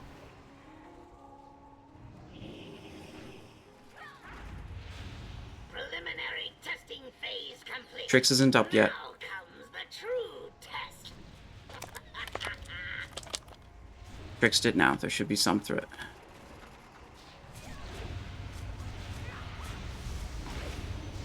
Oh, that was a bad stun. Gaze upon its magnificence. Bask in its glorious glory. This area will Firebot self-destruct over in there. 5 minutes. VO7TRON. It said to kill firebots before we go to the boss, so that's what we are doing.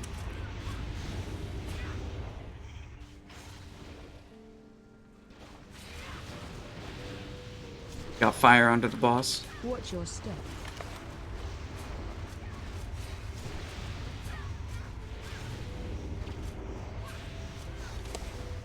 Watch your step. Keep moving.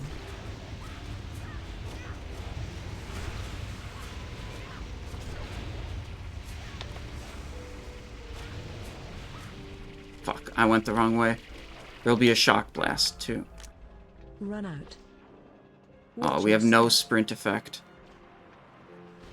Got a bit out of position because we split the opposite way of the rest of the raid. This area will self-destruct in 4 minutes. Watch your step.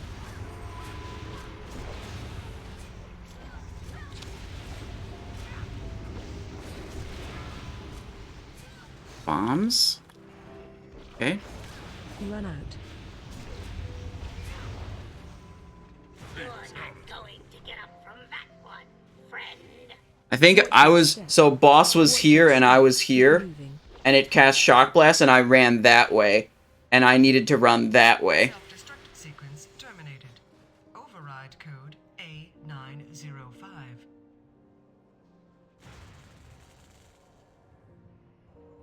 It would appear that I made a slight miscalculation. I allowed my mind to be corrupted by that. It's engineering, but I'm dead. Overriding my primary directive. All systems seem to be functional. Ooh, they got a Jeeves off of it. That's 12 gold to the vendor right there. You cannot cloak shock blast. I'm like 99% sure.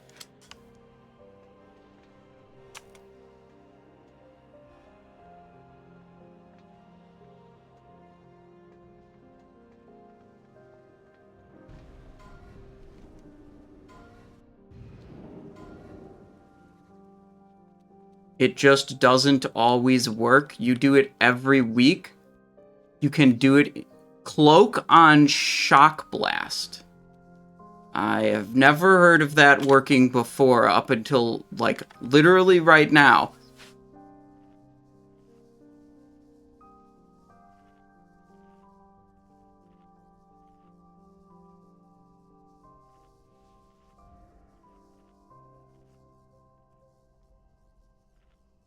Cloak works, but it's 90%.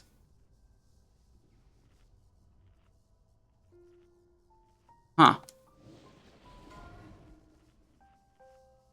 Well, maybe I'll have to put that to the test. Fusion Blade. That is hopefully going to sell for a lot, but wait, JK. That's a minimum bid Fusion Blade, because we have actually no one else that can bid against them on it. It says hit. It's not really good for a healing paladin. Okay. It's very good loot. But, not, you know, very high price.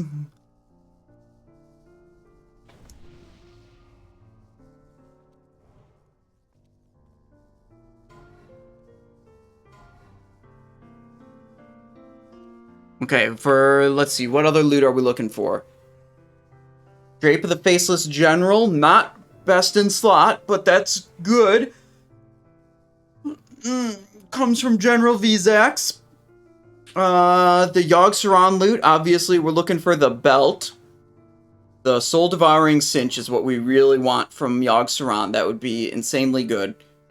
And then it's Algalon loot. And all the Algalon loot. Well, no, we already have one piece of Algalon. So we want Dark Matter, we want the gloves, potentially, from Algalon.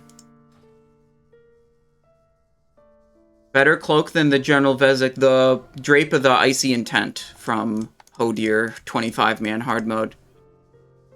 Bank gloves, don't need them.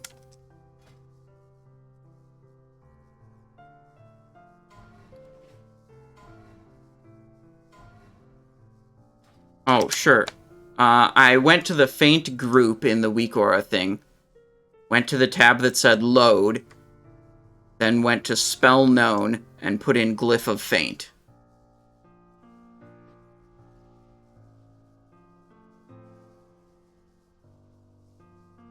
Masticator, Kingsblade, and Runestone. Very nice. You're set up now.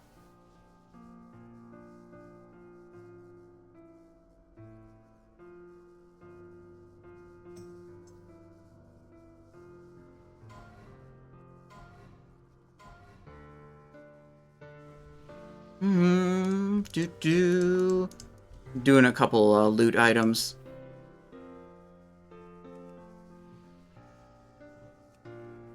Big pog damage. Oh shit. Virgo Bongo says TY for the stream, brother, and he has gifted 5 subs. That's very generous. Thank you so much, Ferg Bongo. Thank you. The stream is still going. I don't know if you're heading out, but we got to finish up Ulduar and Algalon, and then after Ulduar, we are doing. I just like mind blanked. We're going over to the Warcraft Reloaded podcast with Blazin' Bob. Oh yeah, I kept on my fucking crippling poison weapon all through phase 3. That was dumb. Yeah, okay. We're good now.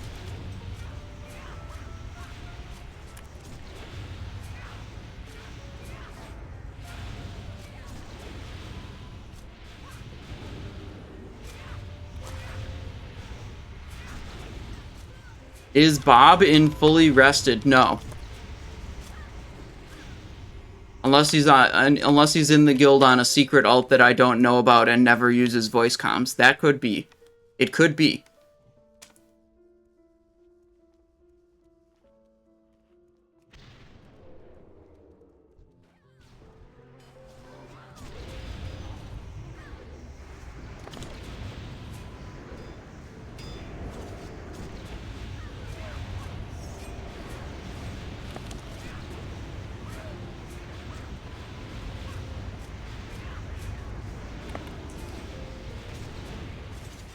I disarmed that guy so he wouldn't whirlwind. That's nice. Oh! What killed me? Fucking backstab. God damn it. The Twilight Slayer hit me for 10k right before he died, and then the fucking backstab got me.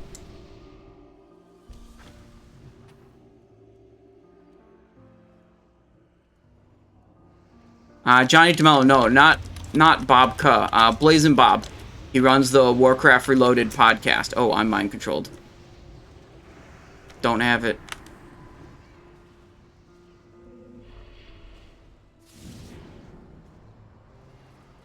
Wow, amazing. They didn't kill me. That's phenomenal.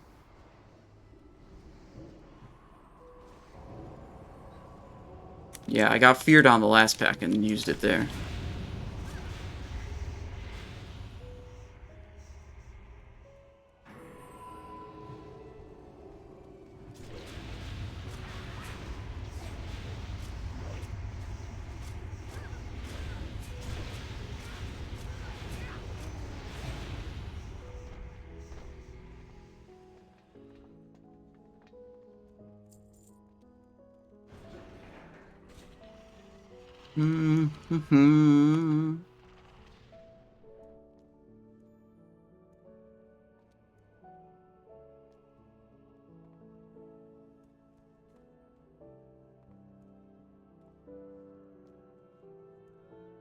Usually save killing spree. Oh yeah, well this character is the Chad spec Assassination, not the Gimp spec Combat, so I don't have killing spree on this character. Unfortunate. Well, fortunate in some ways.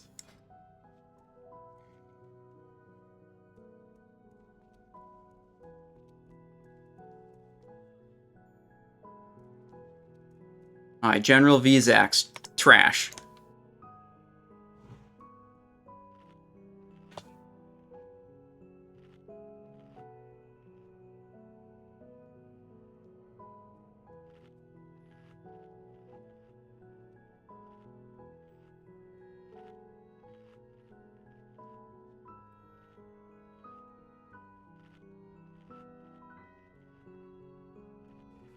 Big pog damage.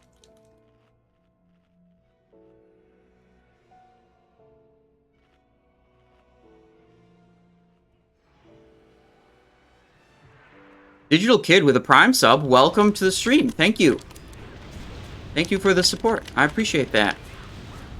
Is this enough enemies to make Fan a good idea? Kick is a good idea on a greater heal. That's for sure. Gonna have to drop another Envenom here to keep my Slice and Dice going. Hit this again. Interrupt that heal again.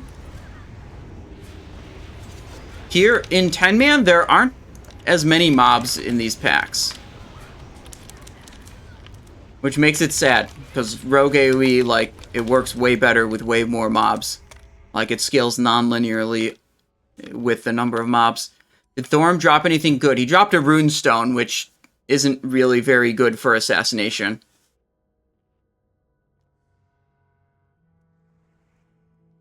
What happened with my music? Legend of Zelda, Wind Waker.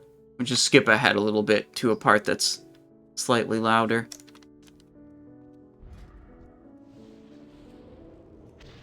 Okay.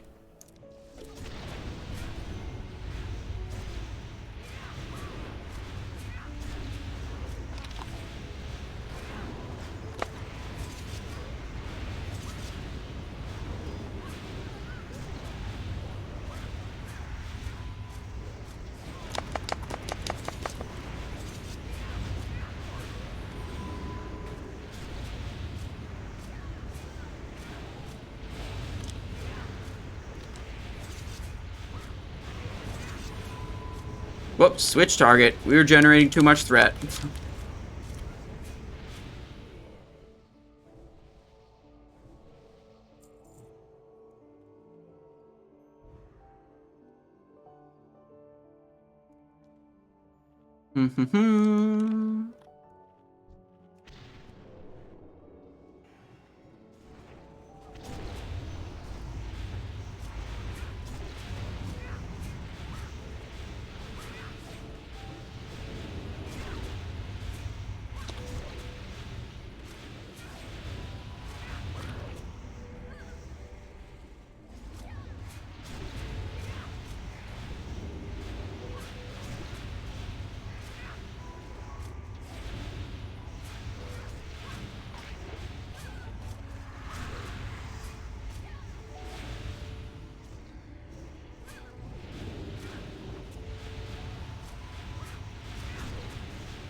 Mm.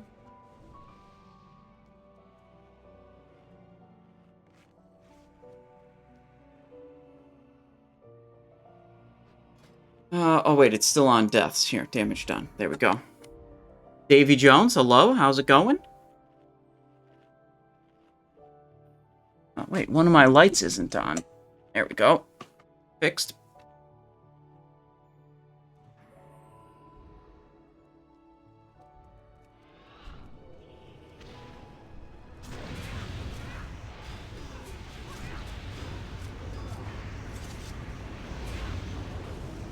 Where'd my... There we go. Got my targets confused for a moment there. Kind of scuffed the opener because of that. Yeah. Our AoE does not really work with this many enemies.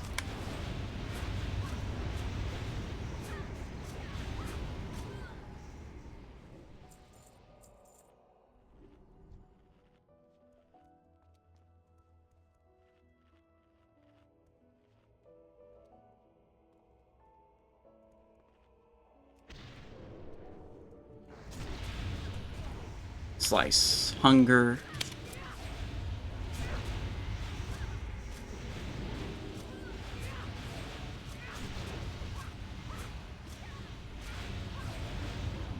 Whoopsies.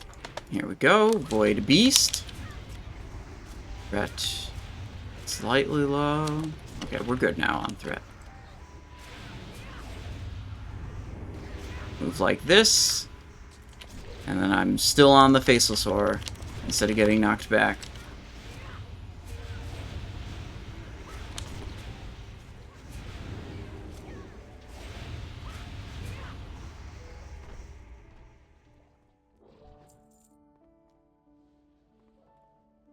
Yesterday in 25-man, did you do Mimiron? No, we did a couple attempts at it, and we never made it to phase 3, so the raid leader was like, fuck this, we're doing normal mode.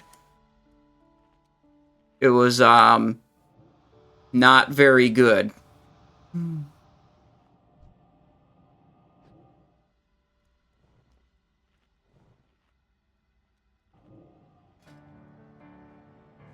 Okay.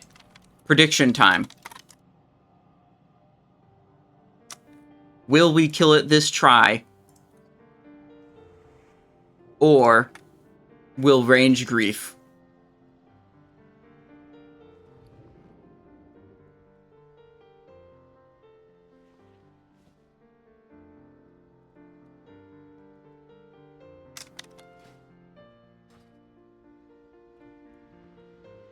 Yeah, we didn't kill our Algalon right at the start. Algalon's gonna be the last one. Oh, sorry, the 25-man, no, they didn't even attempt Algalon. This group is gonna kill Algalon. And yes, this is General Vezax hard mode. General Vezax hard mode.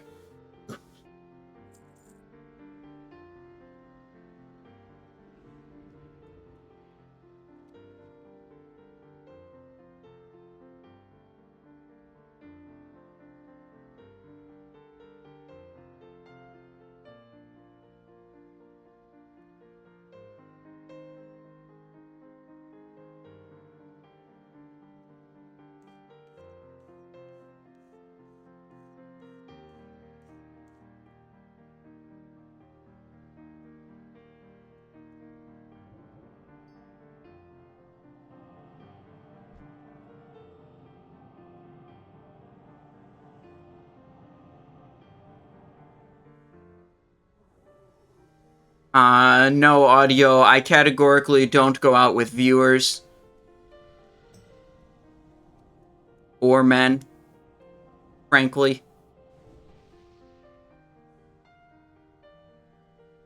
I don't know what's wrong with the Stream Elements bot today. OMG Digital Kid subscribed. Shoot, I missed it earlier. Sorry. Thank you, OMG Digital Kid, for the Prime subscription. I appreciate that.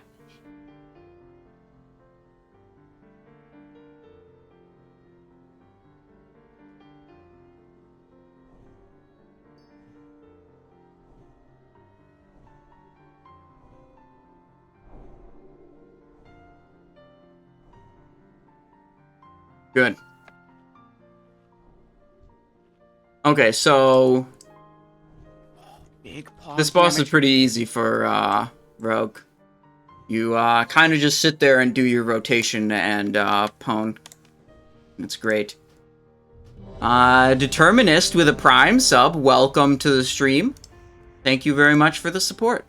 This is a very rare double warrior raid. Kind of insane. Double warrior 10-man even. 2 warriors, still no... So I think they're sundering. I certainly haven't been paying attention to it.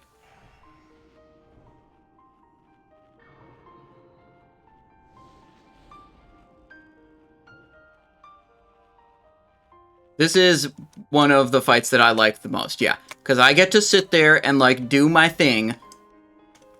And then I just get to speculate on if the range are gonna fuck up and cause us to wipe. Actually, yesterday's raid had an insane Vezax kill. Literally, the raid leader called stop healing and wipe because too many range DPS died that a Shadow Crash went in the melee, killing most of the melee. And then the raid leader was like, stop healing, die, it's over. But the people that were still alive just refused to listen, and they actually killed it, and it was kind of insane. Your destruction will herald a new age of suffering. Interrupt 1.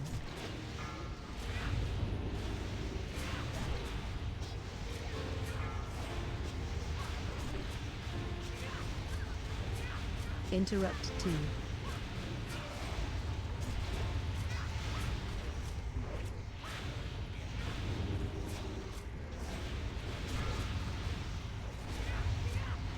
Interrupt 3. Big Envenom with the tricks of the trade. Second Envenom still with the tricks of the trade to push even more threat into the tank. Interrupt 1. One of the main things we can help with here is giving the tank more threat. Interrupt 2. Black blood was courses through me. I am. Interrupt 3.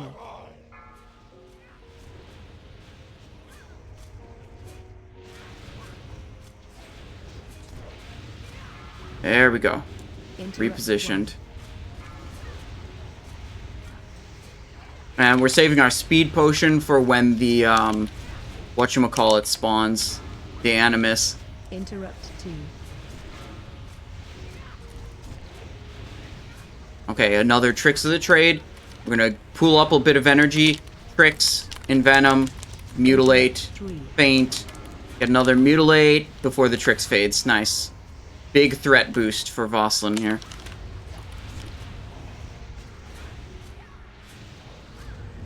Interrupt 1. We up Hunger.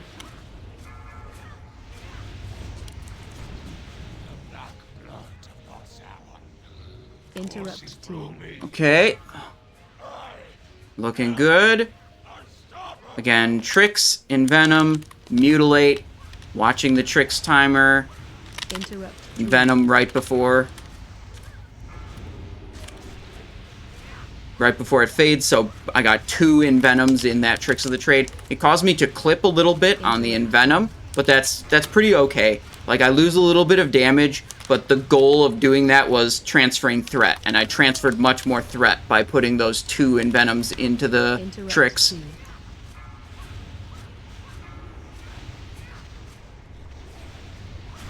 Same thing again. Watching the Tricks timer. Interrupt There we go. 3.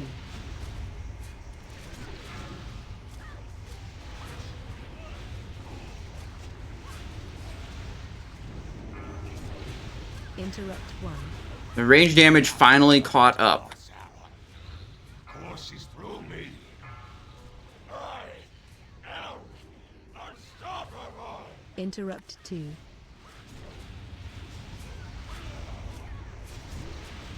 Okay. Same thing. Pool a little bit higher than we normally would. Tricks. Interrupt 3. I don't know if we got the Envenom in.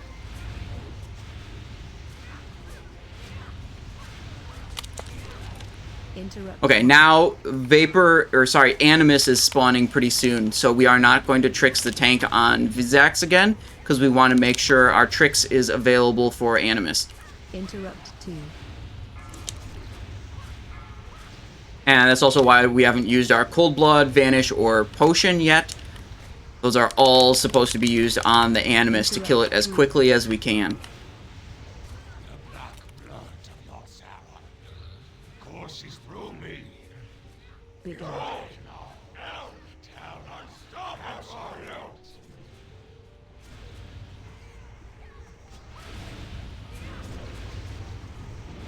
Good.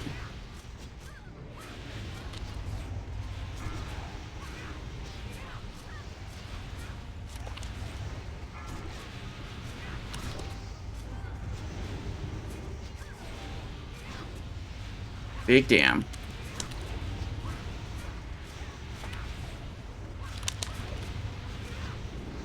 Tricks on tank again.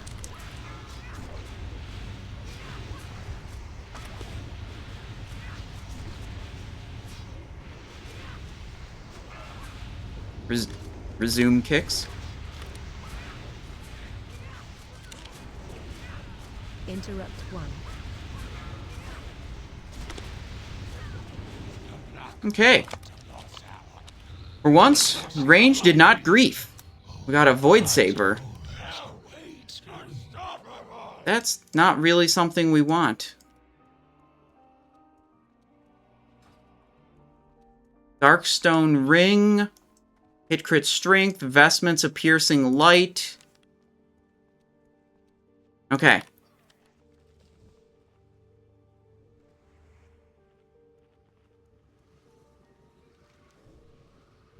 You want me to talk to Thorim?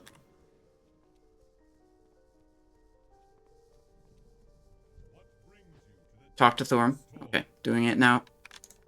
I am Thorim, Lord of Thunder. Golganeth, lend me your strength. Grant my mortal allies the power of thunder!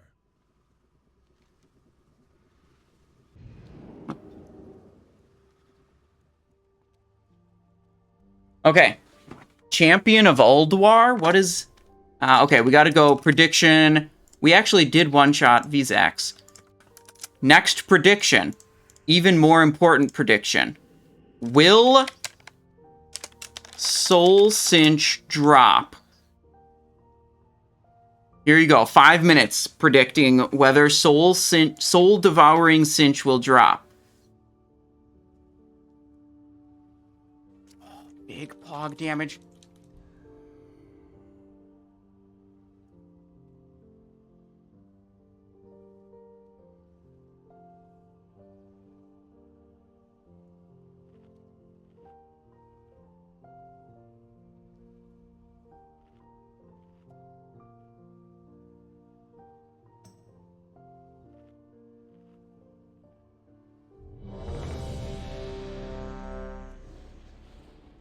Okay.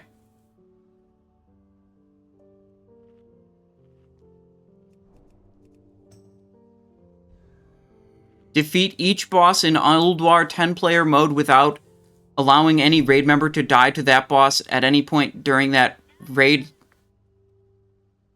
Huh. Okay. I guess.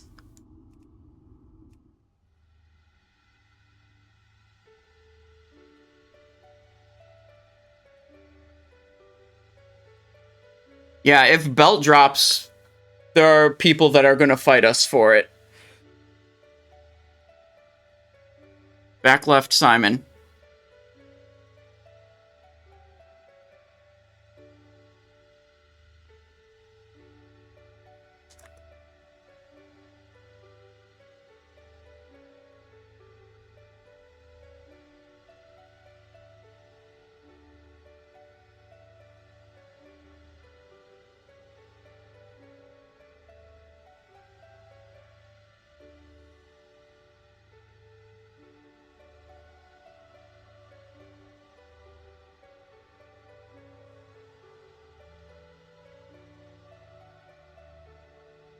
Nah, this is Prot and Holy for the Paladins.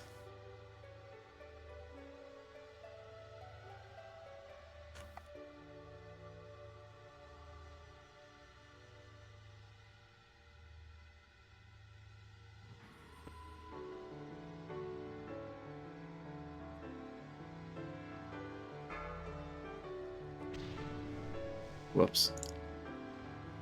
5, 4, 3, 2, 1. What? I just got unstealthed out here? Okay, whatever. Bitch. Focus your anger and hatred on his minions. Let hatred and rage guide your blows.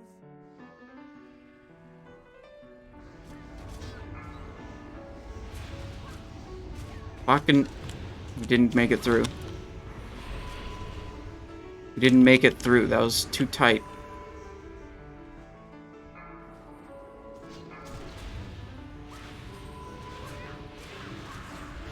Go through again.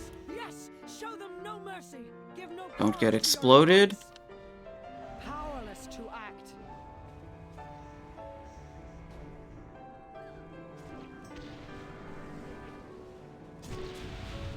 Can't. Interrupt.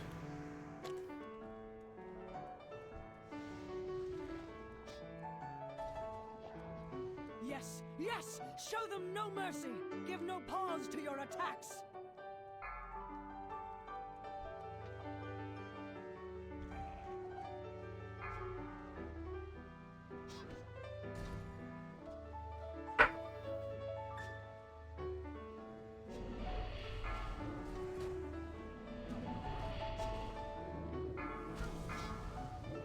Let hatred and rage guide your blows.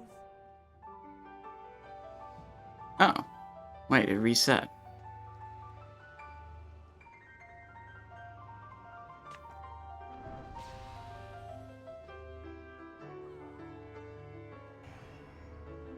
Ah, you're nice.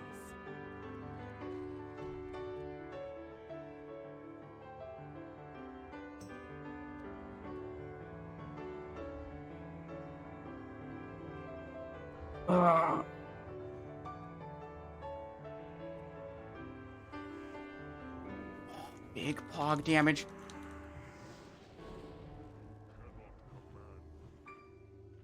Jaxers with a Prime sub, welcome. Thank you, 6 months of support.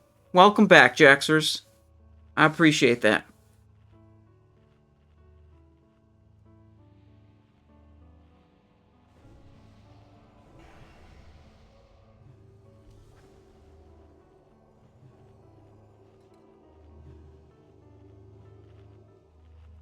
Yeah, basically, Raid Leader called to go through the clouds. And as usual, when Raid Leader tells me to do something, I just do it without thinking about it. And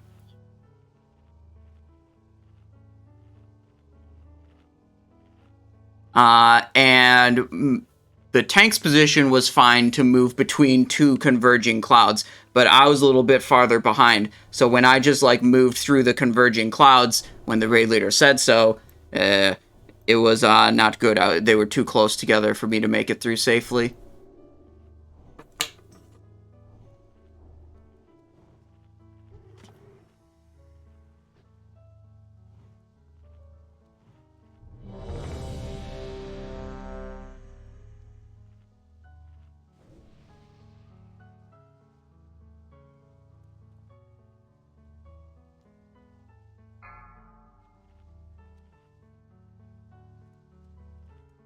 Five, 4, 3, 2, 1. The time to Lord strike Welcome, the hello? will soon be upon us. Why is your group not using the melee safe spot? That would be a question for the Raid Leader, not me. Let hatred I don't and fucking rage know. guide your blows. Alright, seeing as we touched a cloud last time, we're just gonna not touch a cloud this time.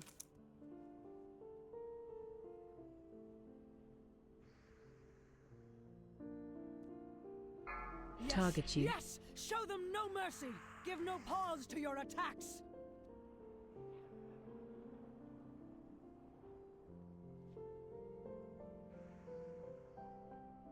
target you.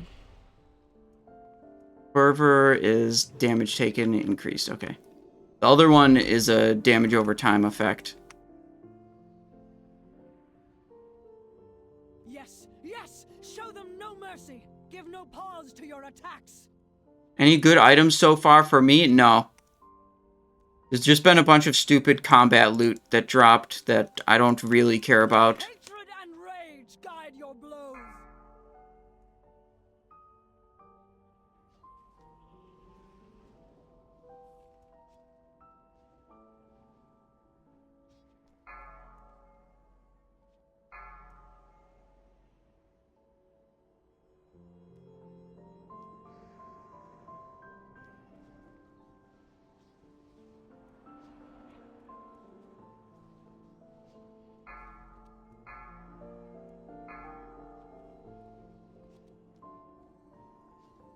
Okay.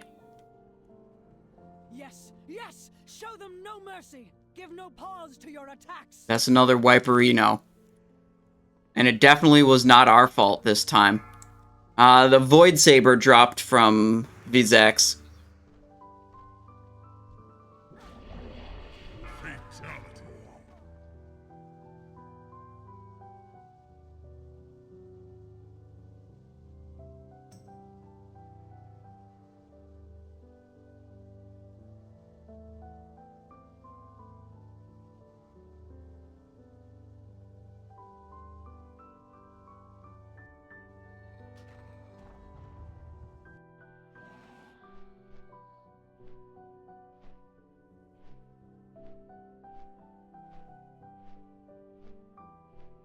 I rolled a 3 on Dark Matter and 1 on Quest Item.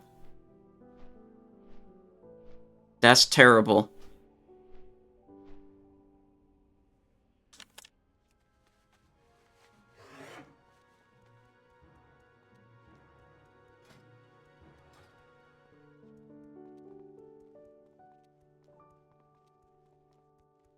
Yo! Glad I could help!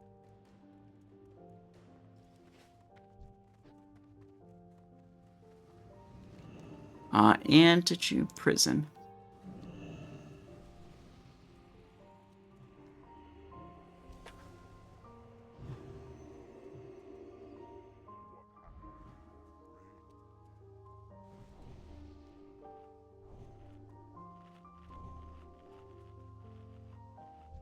Okay, we're gonna continue never touching a cloud. Or maybe we should actually try to deal damage this time. And just be better than we were first time.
Okay, let's see if it automatically unstealths us. Hands off keyboard. Just moving forward with the mouse. And we got auto unstealth again. That's crazy. Focus your anger and hatred on his minions. Alright, maybe we try to actually do something this time. Looks like this spot is opening up. Yes, yes! Show them no mercy! Give no pause to your attacks!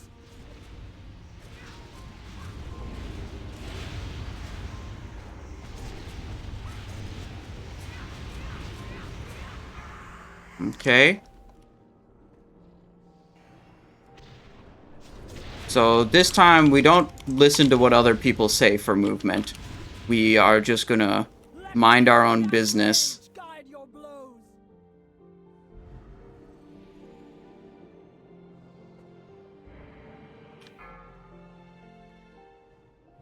We got one extra spawn.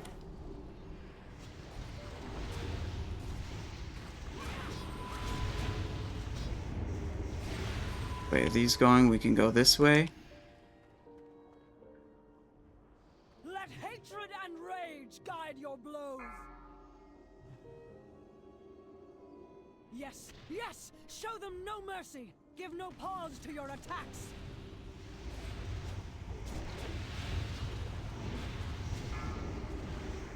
Okay.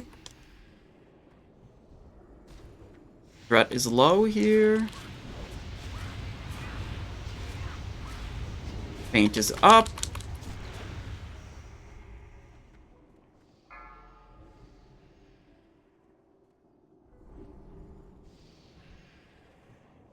Let hatred and rage. Okay, we'll save our tricks for the next one. Threat is basically established on this already.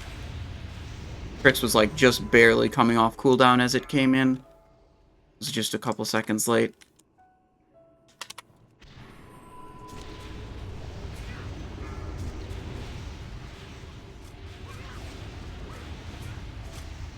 Oh fuck, I'm too close. I'm gonna... Whoa, fuck, how do I get out of here? And never mind, phase is done. Okay.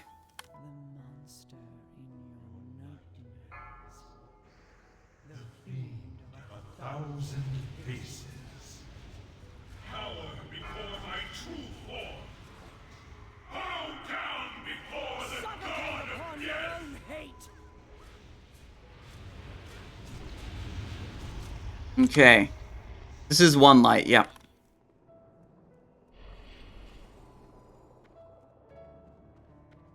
I'm gonna look out for where the next tentacles spawn. Oh shit, while not getting destroyed by green beams.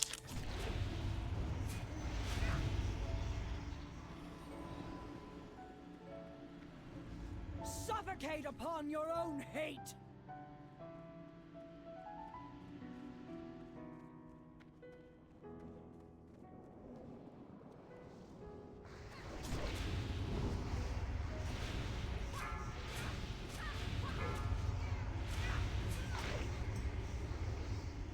Oof, that green laser almost got us. Okay. Madness will consume you. Excuse me? Suffocate upon your own hate! Your resilience is admirable. Well, they're dead already. Warrior fucked him up with Whirlwind. Oh wait, everyone went left.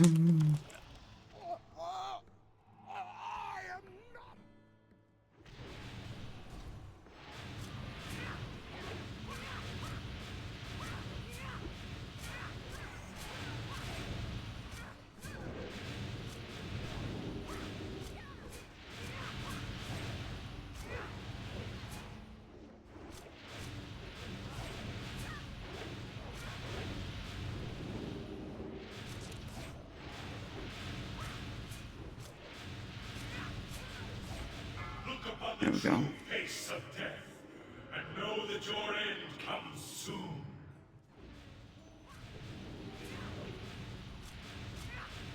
Oh, I was just running directly to the back. Okay, let's see. We're over here.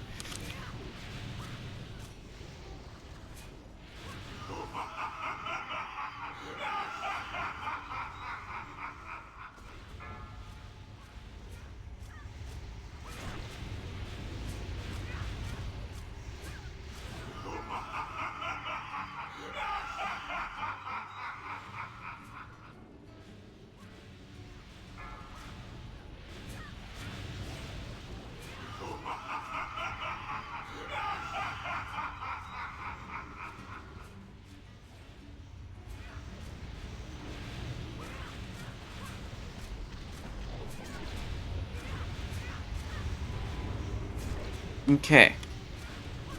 The way we fail is having these guardians accumulate, so guardians are the priority. Yogg is really not the priority.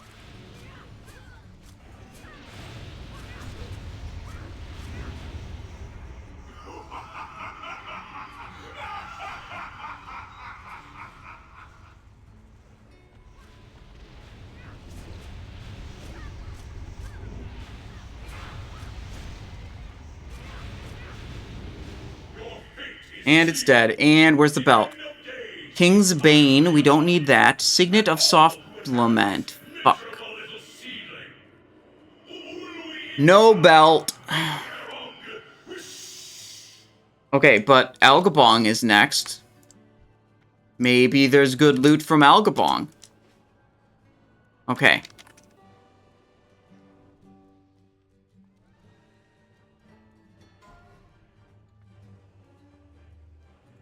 Kingsbane. I don't think we have any desire for a second Kingsbane on this character.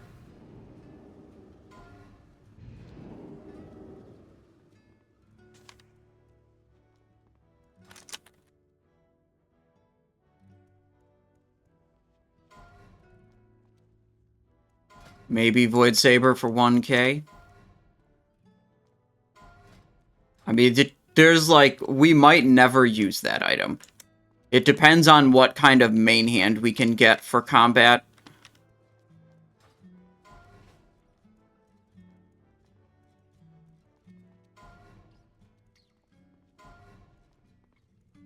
Kingsbane over Sinister Revenge? Oh, yeah, maybe we could use it as the weapon swap for Mimiron, but whatever.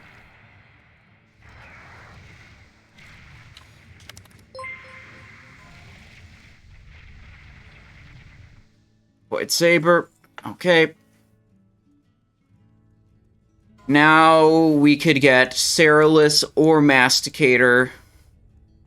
Gosh, we could get Malice too, but Malice is such a bitch-ass item. We don't actually really want it. It's not a good weapon setup. Okay. Algabong.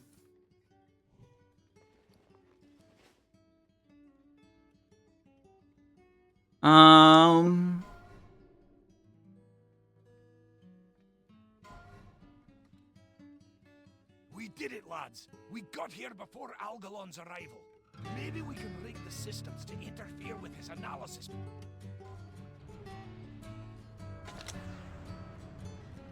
Bank chest, we have no interest in that. How to not mess with two same weapon in weapon swap macro. You're gonna have to go to YouTube. I'm not here to fight you. Let me pull up the video link for you. Weapon swaps made easy on the good old YouTube channel here. Do not interfere. I'll head back to the Archivum and see if I can jam his signal. I might be able to buy us some time while you take... Okay. Void Saber, hit crit, attack power.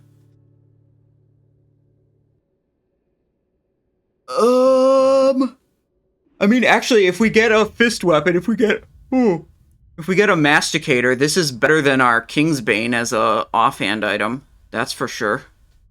It's like we don't have a boot blade here.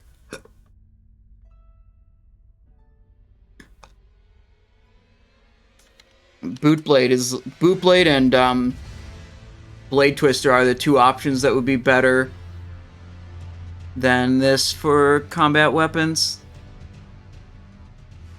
That's a decent pickup.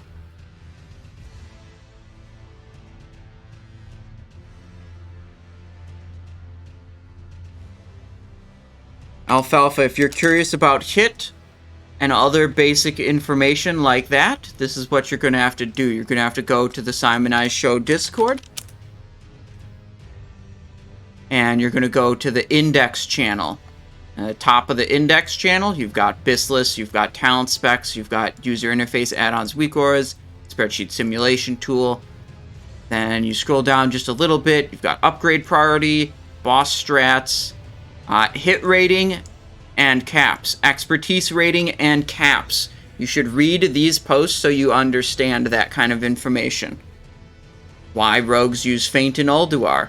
Weapon comparison charts. What glyphs should I use as combat? Why is Vigor in the rating spec? Tailoring. There's a wealth of information here for you to learn from.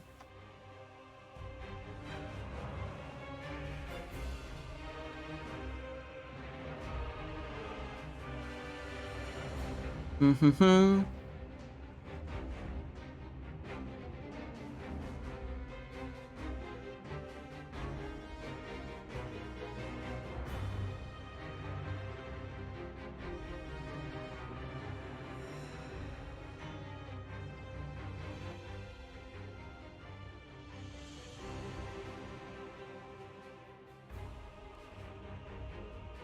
Okay.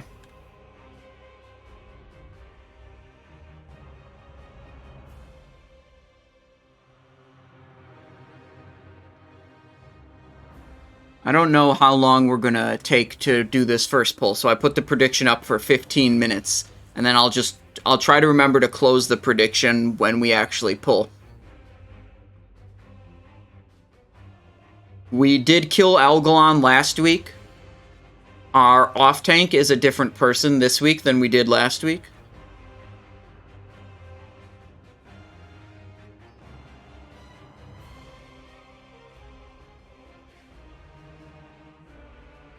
The Real Poe asks, any release date plans for Tips and Tricks in Ulduar Part 2? Hang on.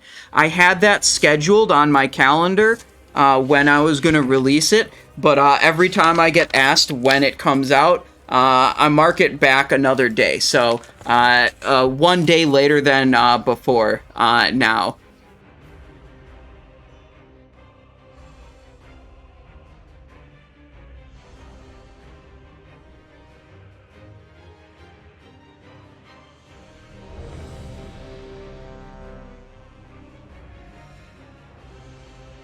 No, actually, the script is much more involved for these later bosses, so there's a lot more for me to write.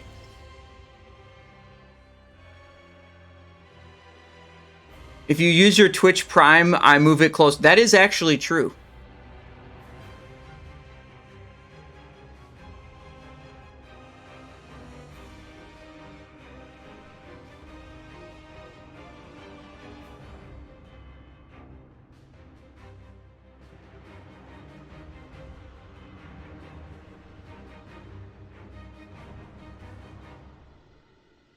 They're talking about tank rotations here.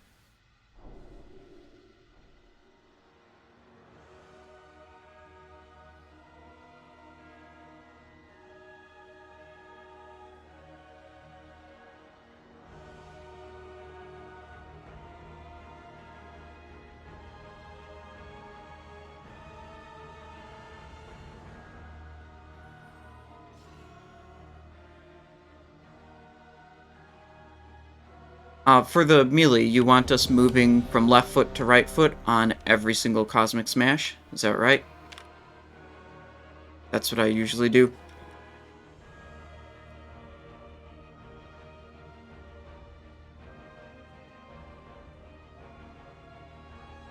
Yep.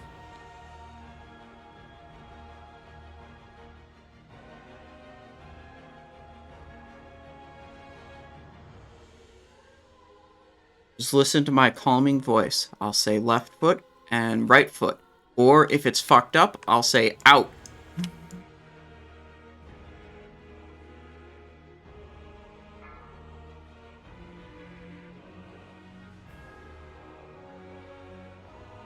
Alright, ending submissions on the prediction. We're doing the pull. 5, 4, 3, 2, 1. Your actions are illogical. All possible results for this encounter have been calculated. The Pantheon will receive the Observer's message regardless of outcome. See your world through my eyes. A universe so vast as to be immeasurable. 5, 4, incomprehensible 3, even to your 2, greatest minds.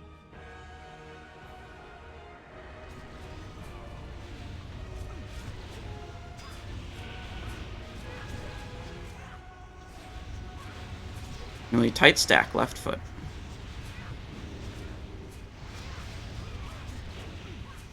The stars come to my aid.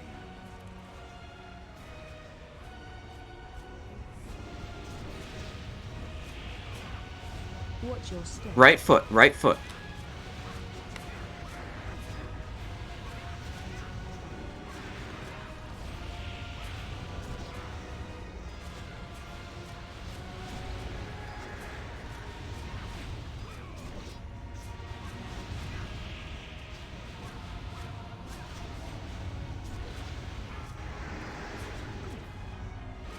Watch your step. Left foot.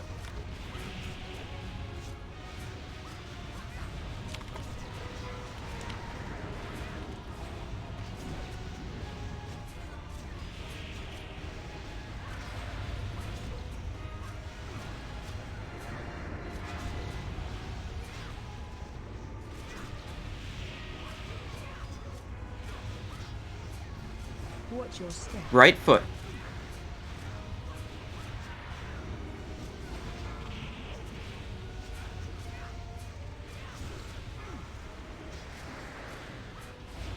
Find Witness shelter. the fury of the cosmos. We'll start on left foot. Watch your step. Right foot, right foot.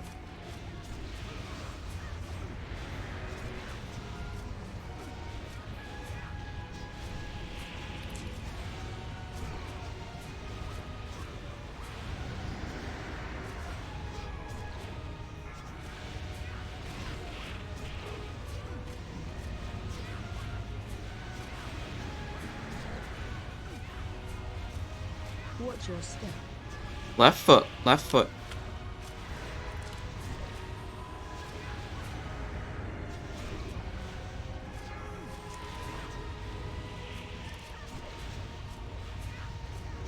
Even though there wasn't a cosmic, we still switched, because we just switch every time there's a cosmic. So you don't even have to think about where it is. Watch your step. Right foot, right foot.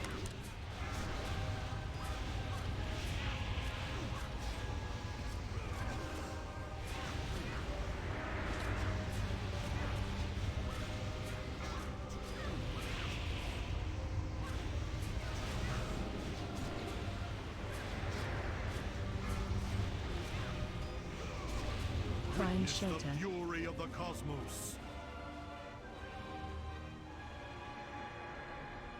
We'll start on left foot. Whoa.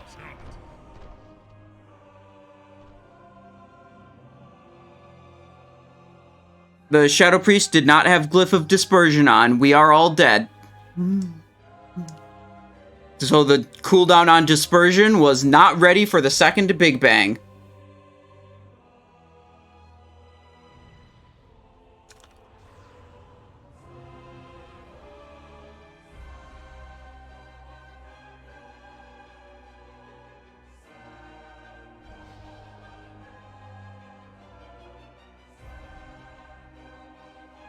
Okay, you got 2 minutes to place your points for the next one.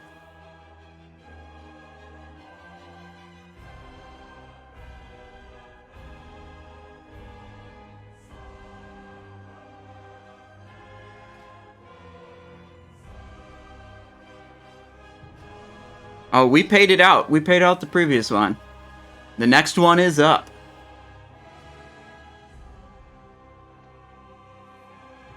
Do this. Holy shit, what are those weapons? They kind of look cool. I wonder if they're actually good weapons, though. Wait, they're different. One of them... Oh, now he's moving. What the fuck? One of them's... Okay, let's look at what they are. Inspect. Hammer of Crushing Whispers and Iron Soul. Okay, they look similar, but slightly different. One had, like, blue in the middle, and the other had yellow.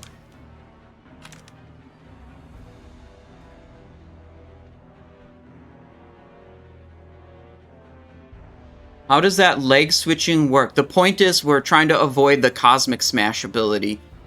And just every time Cosmic Smash happens, we switch what leg we're on. So then you don't even have to pay attention to where the Cosmic Smash is, because there's not going to be one on the opposite leg.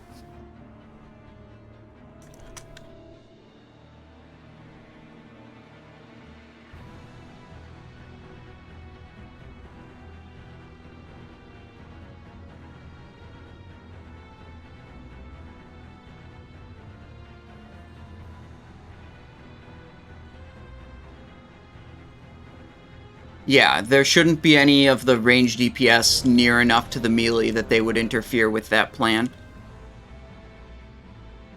That plan, like, it doesn't matter as much on 10-man, but on 25-man, You've got fire elementals, you've got death and decays, you've got a fuckload of people standing in melee and pets. It's visually very difficult to see the Cosmic Smash. So having a strategy that enables you to not need to see it to avoid it is very good. Results for this encounter have been calculated. The Pantheon will receive the observer's message regardless of outcome.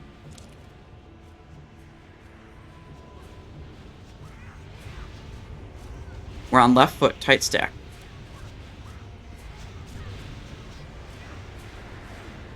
The stars come to my aid.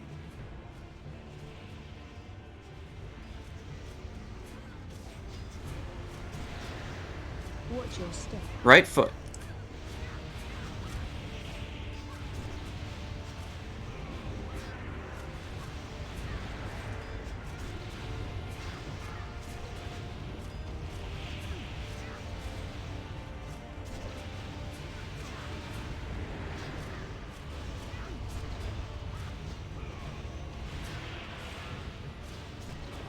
Watch your step. Left foot.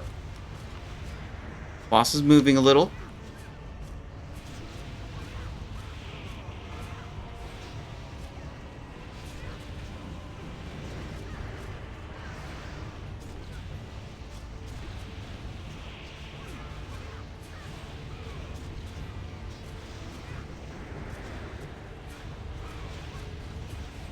Watch your step. Right foot.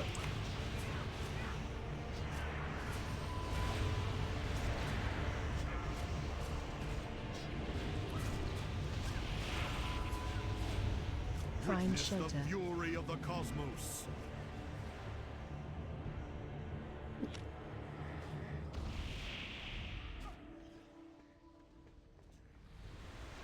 Left foot. Watch your step. Right foot.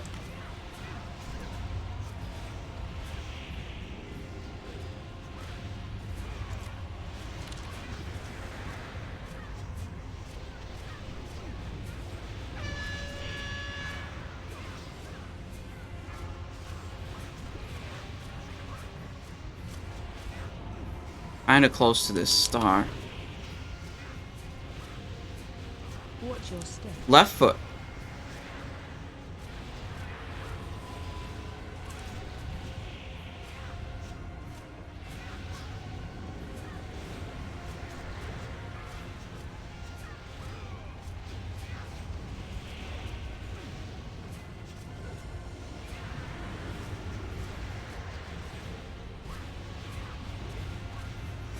Watch your step.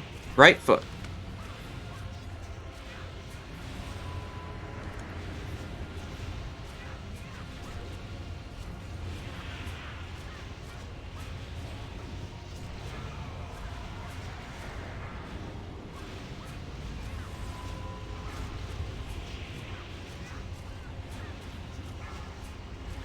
Find Witness the shelter. fury of the cosmos.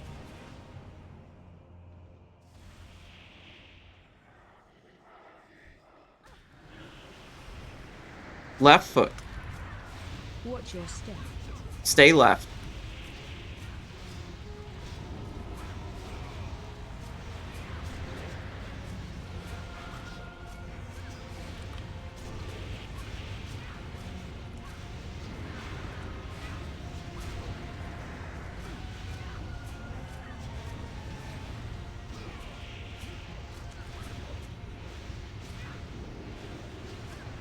Watch 30. your step. Right foot.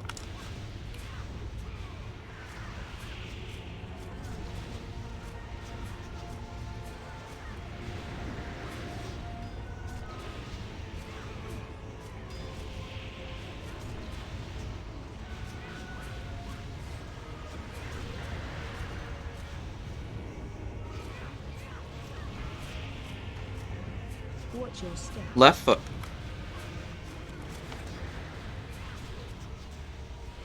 Behold the tools of creation. It's phase 2.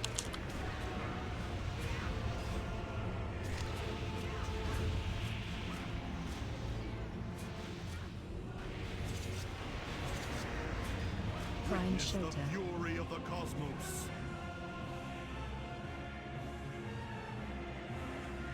Oh no. Left foot. Watch your step. Right foot.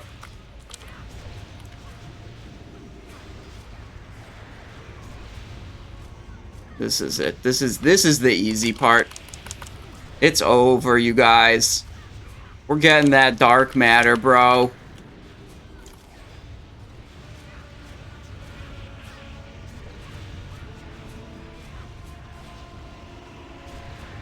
Watch your step. Left foot, left foot. It's over.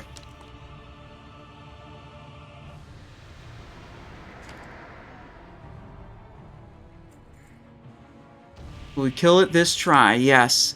The dark matter! Let's open up the wallet and acquire some loot. Unique equipped, unfortunate. We already got it, bro. Entire planetary systems born and raised in the time that it takes your mortal hearts to beat once. Yet all throughout, my own 213 Great Ring? There's no way this ring is better. I have felt nothing. A million lives wasted. Had they all held within them your tenacity, had they all loved life as you do, perhaps it is your imperfection that which Alright. makes you free I have no idea how much this item is going to go for against all cosmically calculated odds. in this group. You prevail. We don't usually see a lot of big items. I mean, last week I got Band of Lights at 8K. I thought that felt pretty cheap. Rearrange the reply code. Your planet will be spared. I cannot be certain of my own calculations anymore. I lack the strength to transmit the signal. You must hurry. Find a place of power close to the skies. Just the place. Will you be alright?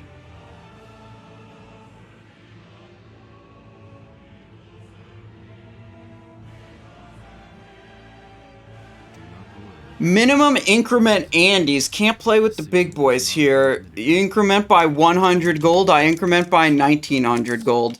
Save your world.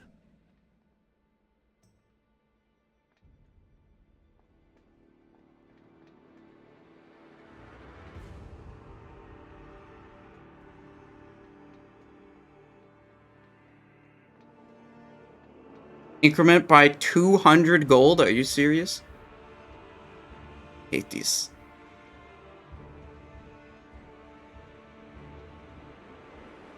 Increment by 300 gold.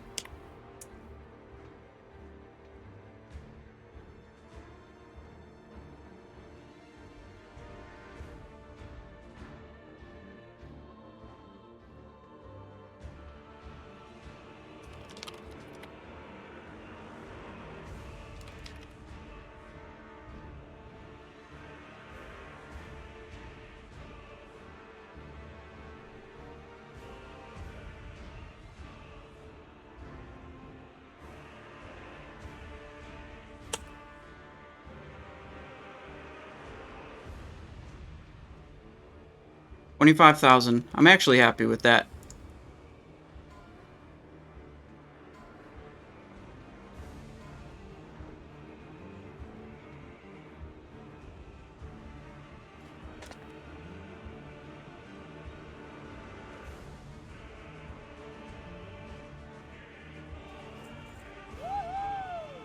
There we go. When something drops that is actually good, we don't fuck around. I fuck around on a lot of items where it's a very small upgrade, or there's like other alternatives that are basically the same. But when there is shit that is actually good, we do not fuck around. We acquire the loot with as much, as good as we possibly, as much as we possibly can. Reply code alpha is actually not very good for us. The 10-man one. Game recognize game, yeah. Look at that. 251 attack power, 692 crit rating. Huge.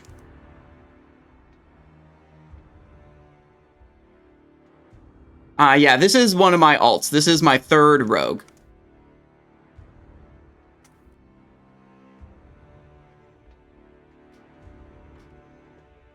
Fucking loot acquired, boys. Okay.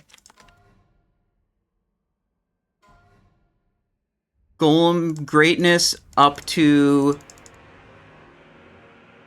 Where is it? 156 DPS upgrade, 1.62%. These are also both very good trinkets for combat.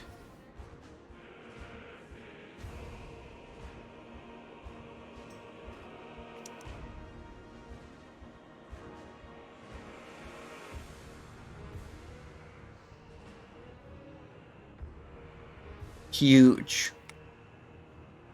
Blazin' Bob says, with reckless abandon. Dude, okay, listen. Bitky was bidding me up by little bit. I wasn't sure how much Bitky was, like, interested in actually winning the item. I had a little bit of suspicion that maybe Bitky was just bidding me up for the sake of bidding me up. You know, thinking that I would definitely keep going in higher.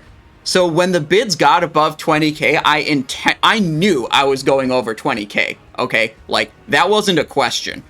But I slowed down my bids intentionally so that maybe Bitky thinks, oh shit, maybe he won't bid up again if I bid him up. You know, maybe he'll leave it and then I'll be stuck with it. But I don't know if Bitky was bidding me up, like, just to bid me up, or was, like, actually interested in the trinket and, like, said, like, okay, this is too much, you know. I don't know exactly what was going on, but I wanted to introduce some doubt to my bid competition, so I intentionally slowed down my bids when it got pretty high.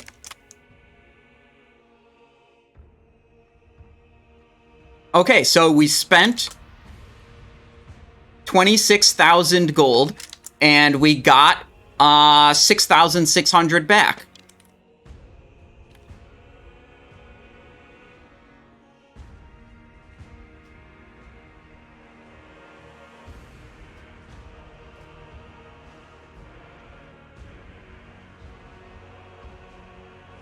Would you look at that? Simon 3 new main. We might be... Well, let's look at the spreadsheet. Right now, Simon 3 gear. Quick save. Save to this slot.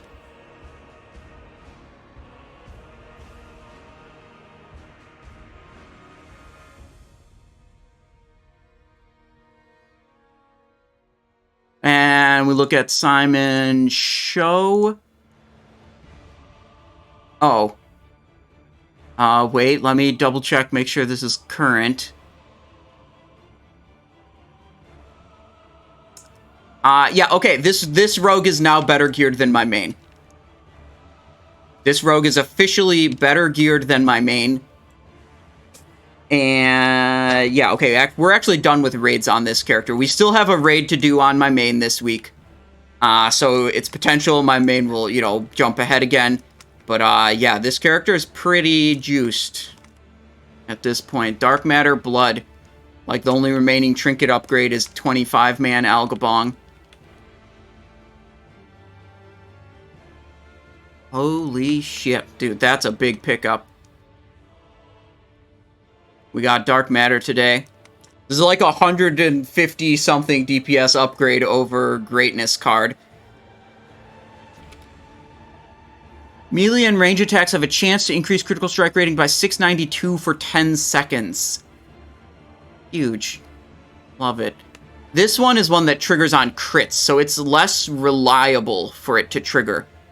Chance on melee range critical strike to increase attack power by 1358 for 10 seconds.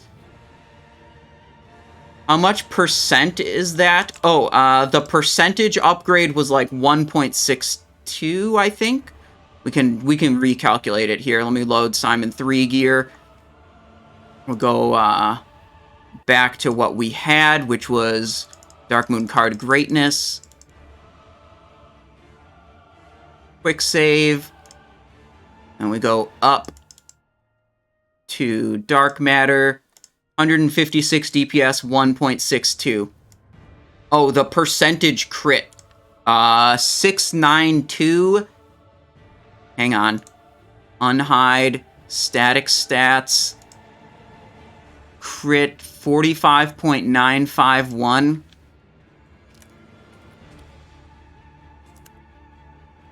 G103. Yeah, 15%. That's wild. And the trinket's just got a flat 251 attack power on it. It's pretty thick. That's a nice trinket. Okay, I'm very happy with that. So, our next order of business, we are, not right away, but our next thing is as soon as Blaze and Bob is ready for us, we are going to venture over to Blaze and Bob's channel and do the Warcraft Reloaded podcast. Just kind of hang out, talk about WoW stuff, talk about Rogue stuff. That's coming up soon, but we finished that we finished that Ulduar like an hour early because we just blazed through it and fucking owned everything. So in the meantime, we're gonna do some fun stuff. We got plenty of stuff to do in the meantime. Don't you guys worry. I'm going to actually put up a poll. What do you guys want to do first? Let me see. I'm already saved to Molten Core. Let's see. We could do Molten Core on my main if we got a healer or tank to come with us. Or we can do Karazhan on the Death Knight. Or we can do Zul'Gurub on the Death Knight. For mount runs and binding runs, obviously. Very cool, very important stuff. Of course. Let me see. Well, let's see. If we tried to do Molten Core on a main, I'd have to know that I had a tank or healer who was willing to help. Let me just put it up for a poll, and then I'll have to find someone later. What to do next? Binding run on Rogue. Kara on DK. For mount, or ZG on DK for mount. You guys have 3 minutes to vote in this poll, and you can spend your channel points to vote extra time. I vote vendor newest Trinkerino. I wouldn't vendor that trinket even if you paid me 40,000 gold. Trinket's just staying equipped. Dark Matter will help proc Blood of the Old Gods. Oh, kind of, yeah, I guess. Like, the Dark Matter proc coming up increases my frequency of crits. How much gold did you receive? In that run, I had a payout of 6,600. We bought a Void Saber as a potential combat item, and we bought a for 1,000. And then we spent 25,000 on the Dark Matter. Oh, yeah, we could check logs. We could see if the logs are popping off while we wait for this poll to finish. We go Warcraft logs. We go Simon 3. Benediction. 10 mans. 2 Algabongs. Yeah, okay, the new logs are up. The 18th. 70 parse Algabong. Unfortunate. Okay. All kills. But then we do encounter ID exclamation point equals space 744. That filters out Flame Leviathan. Okay, we fucking owned, and we're gonna own even harder next week because we got Giga upgrades. I mean, Giga upgrade singular. That's pretty good for overall encounter damage. Smash D doesn't really count because he was doing arms and he was doing prot for some bosses. So his, like, individual damage is pretty fucked. Okay. Ignis. Bitky got me. Shit. Okay, nice. We were really, really close, though. Razorscale, we were a little distracted at the start of it, but looks like we still pumped. XT. Big Dam. Love to see it. XT Iron Council. Big Dam. Very good. Kologarn. Blade Flurry spec. The Blade Flurry spec. Oriaya. What was our Blade Flurry damage here? 70,000? That's not actually very good. If we took away the 70,000, but then we added in... Yeah, I feel like that would have been better as Hunger for Blood spec, because it didn't feel like it was... Yeah, the Blade Flurry didn't feel that juiced. Kologarn, though, the Blade Flurry was 125k. That was definitely good there. I mean, if you look at it, it's like 125k damage. That's basically the difference between me and the second highest damage. Hodir. Oh shit, the payout, the prediction ended. It's binding run on rogue, which means I have to find a tank or healer to help with this. Hodir, we did alright, but again, that's not really a melee fight. Thorim, we probably punked this boss. Yeah, completely destroyed. Freya, we did alright. Freya's a kind of difficult one to do well on pretty consistently. Mimiron, I think we died. Yeah, we died to Shock Blast, I remember. Okay, yeah, so that's why we sucked ass on that one. General Vezax. Melee DPS. Owning. Soggy Yoggy. How'd we do? Alright. And Algalon. Also pretty good. Okay. So, the verdict is out. We need to do a binding run on my main. Let's do it. Oh shit! Why do oh yeah, I was doing a fashion show of all the weird ass armor I still have. That's why I have this dumb shit equipped right now. Okay, let's bank some of this.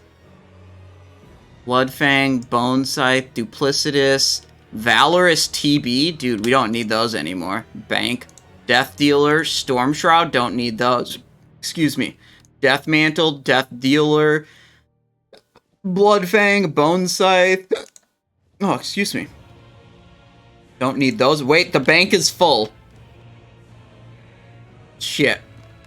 Okay, well, that's enough inventory room for a binding run. How do you got so much gold? I just do GDKPs all the time. You know, when Dark Matter doesn't drop in your GDKP, you walk out with a surplus of gold. But when it does drop, you walk out down 20k. So that's basically it. Thunder Fury good for anything? It's legendary, so it's automatically good. For being cool.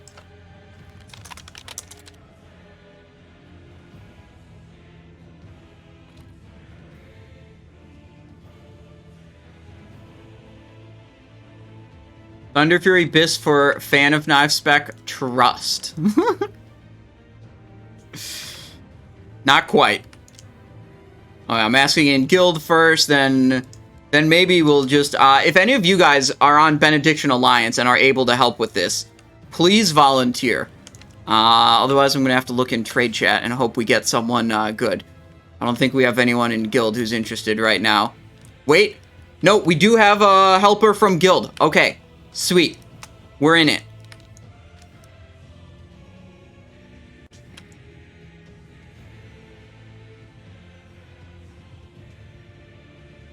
Level 60 healer is not what we're looking for here.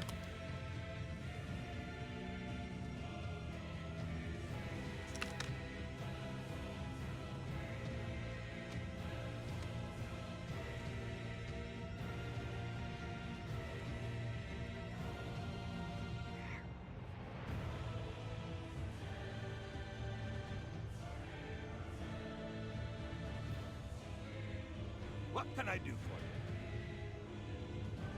you? Thorium point. Okay, I gotta change stream title.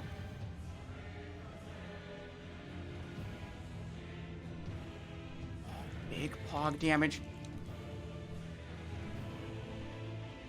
Oh, Real River Sticks gifting 5 tier 1 subs to the community. Thank you so much. I appreciate that. Been very generous. You've gifted a total of 45. Wow, wow, wow, wow, wow. Thank you so much, Real River Sticks. But I have Benediction Salmon. You don't want these big pog level 60. No, the problem with bringing a level 60 is we're going to have to kill way more trash mobs than we would with max levels. Unfortunately. We got it on lock. Elk Bear plus Simon I Show. We've done this before. I think. I'm pretty sure. Come on, trash run. No, thank you.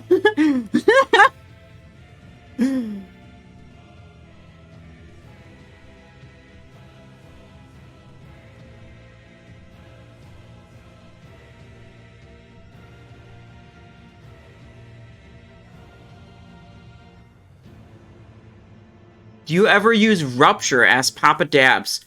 I feel like I'm not performing to my full potential and I don't know where I'm lacking. I generally do not use Rupture on an Assassination Rogue. There are some situations you might take like a particular talent spec or based on particular gear that you have that like you could see a small gain for using Rupture. But I figure those small gains, like I have not found myself in the gear situation that would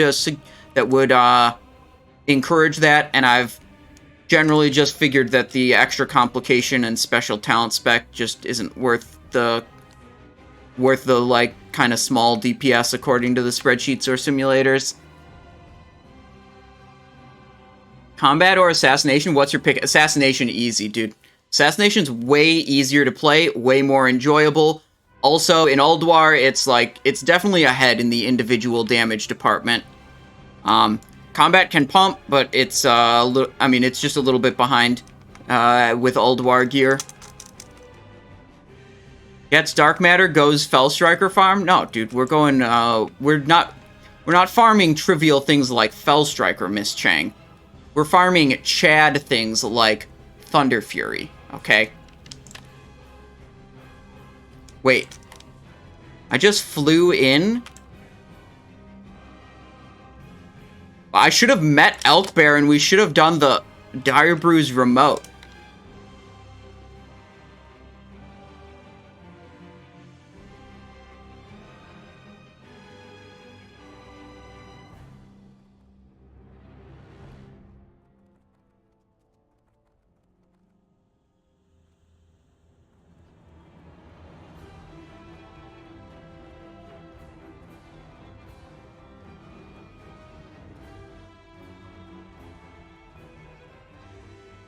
Oh shit, Alpert, look at that. He's got Fiery Warhorse. That's pretty cool. Cat form? When he's in cat form, he has reduced damage from falling, just like me. Oh, but he didn't do the second fall quite right. Let's see. Raid. Convert to raid.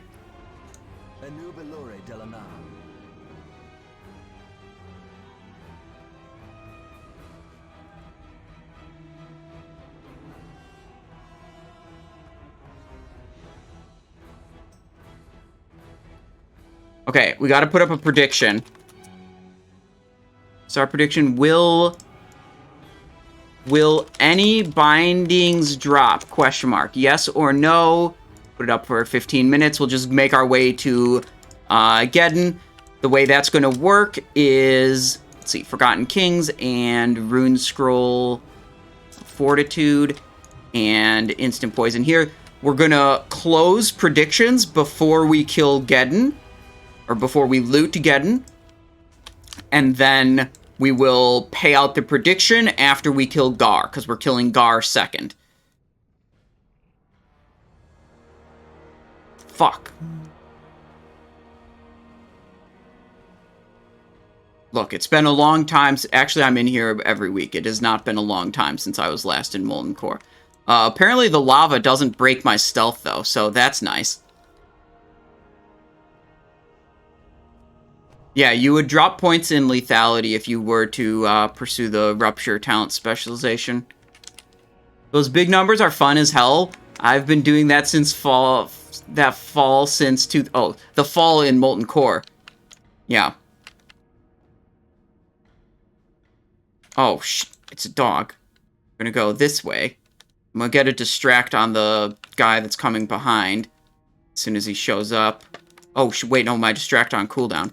There we go. We're safe. We're good. We're good. That dog's over there. These dogs are over here.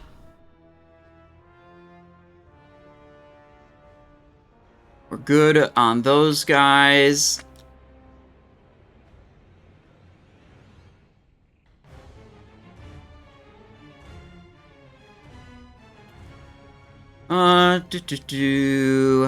Those two dogs we don't have to worry about. Oh yeah, I probably should have hugged wall like Alkbear did. But going through the middle is the way I go through on my Death Knight.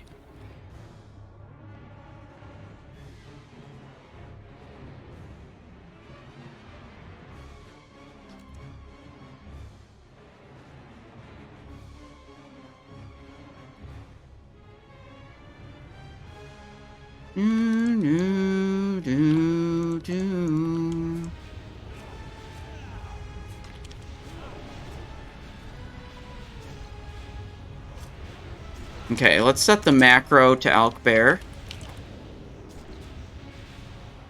That will be helpful. Good. We got Ancient Dread. Oh my god. That's not great. Okay.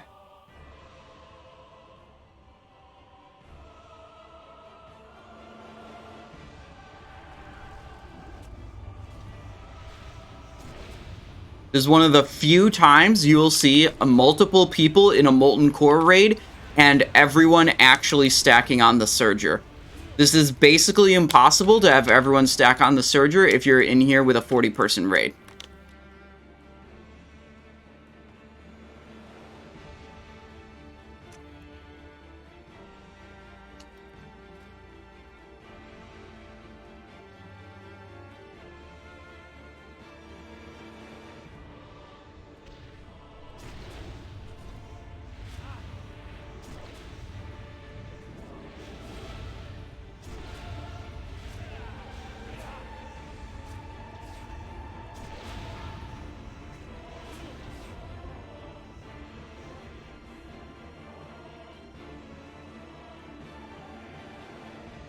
Oh, I'm gonna cloak off that. I have that nasty debuff, of course, and then I get Living Bomb.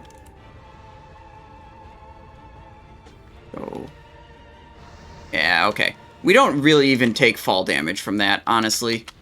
Run out. JK, it's on me again.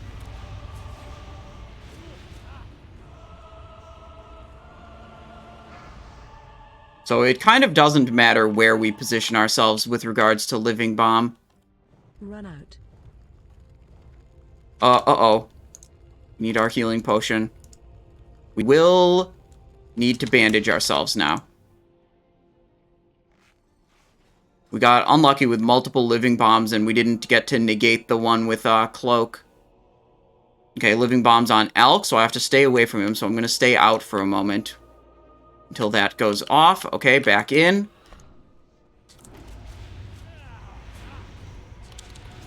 Run out.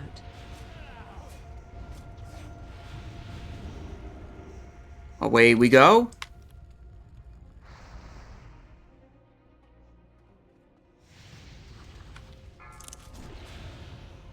And out. This is where I need some fucking Whipper Root tubers. Extra self-healing effects. Okay, now I have Cloak again. I'll be able to negate the next Living Bomb that goes on me.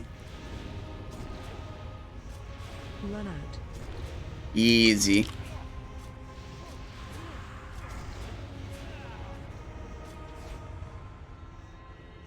Almost got him.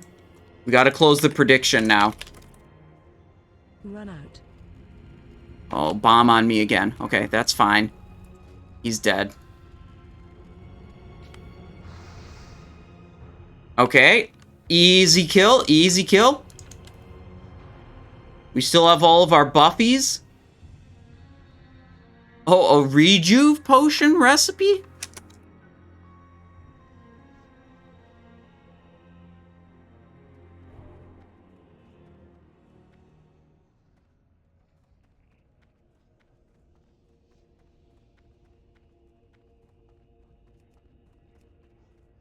Okay. So now we're not paying out the prediction. We could still potentially get a Gar binding here.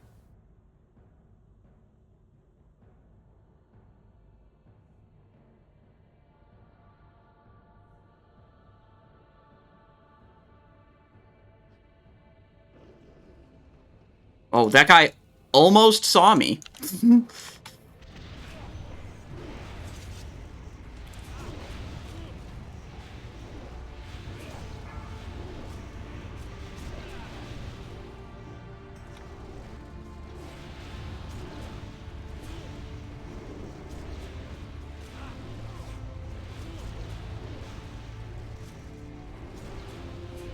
This one is much easier. There's basically no mechanics that we have to worry about. Elkbear just keeps himself alive, and the boss dies. That's it. That's it. That's the extent of the mechanics that we have to worry about. I guess we'll do, like, Tricks of the Trade and Fan of Knives a little bit. Push some extra threat.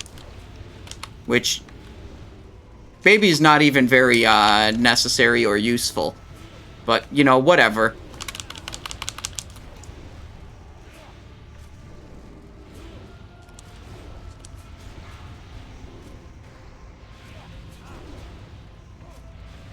Wait, the Fire Sworns are just falling over dead. Okay.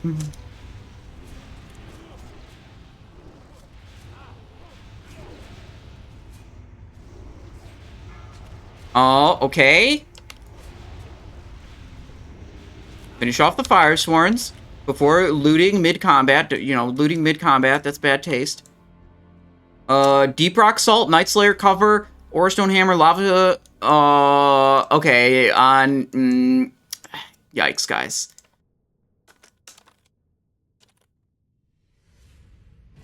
Imagine doing Molten Core and not getting bindings.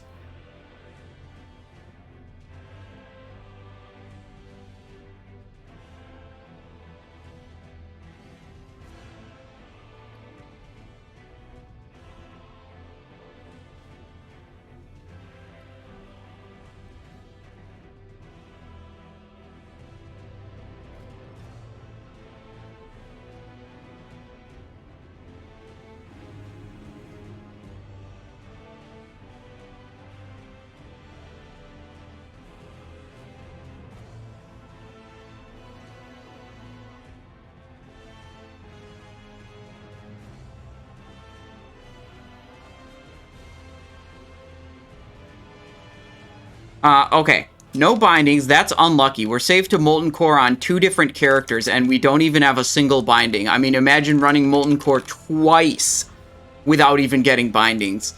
Insanely unlucky. The game is probably bugged. But don't worry. We will, we'll just get Fiery Warhorse's reigns, okay? Will Fiery Warhorse... drop? Question mark. Prediction is up. Okay.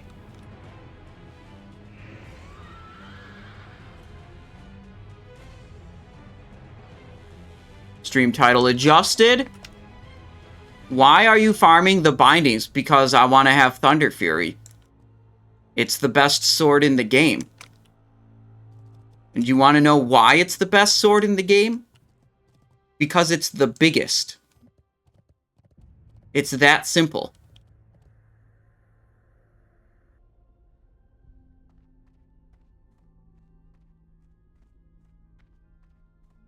Biggest equals best. True.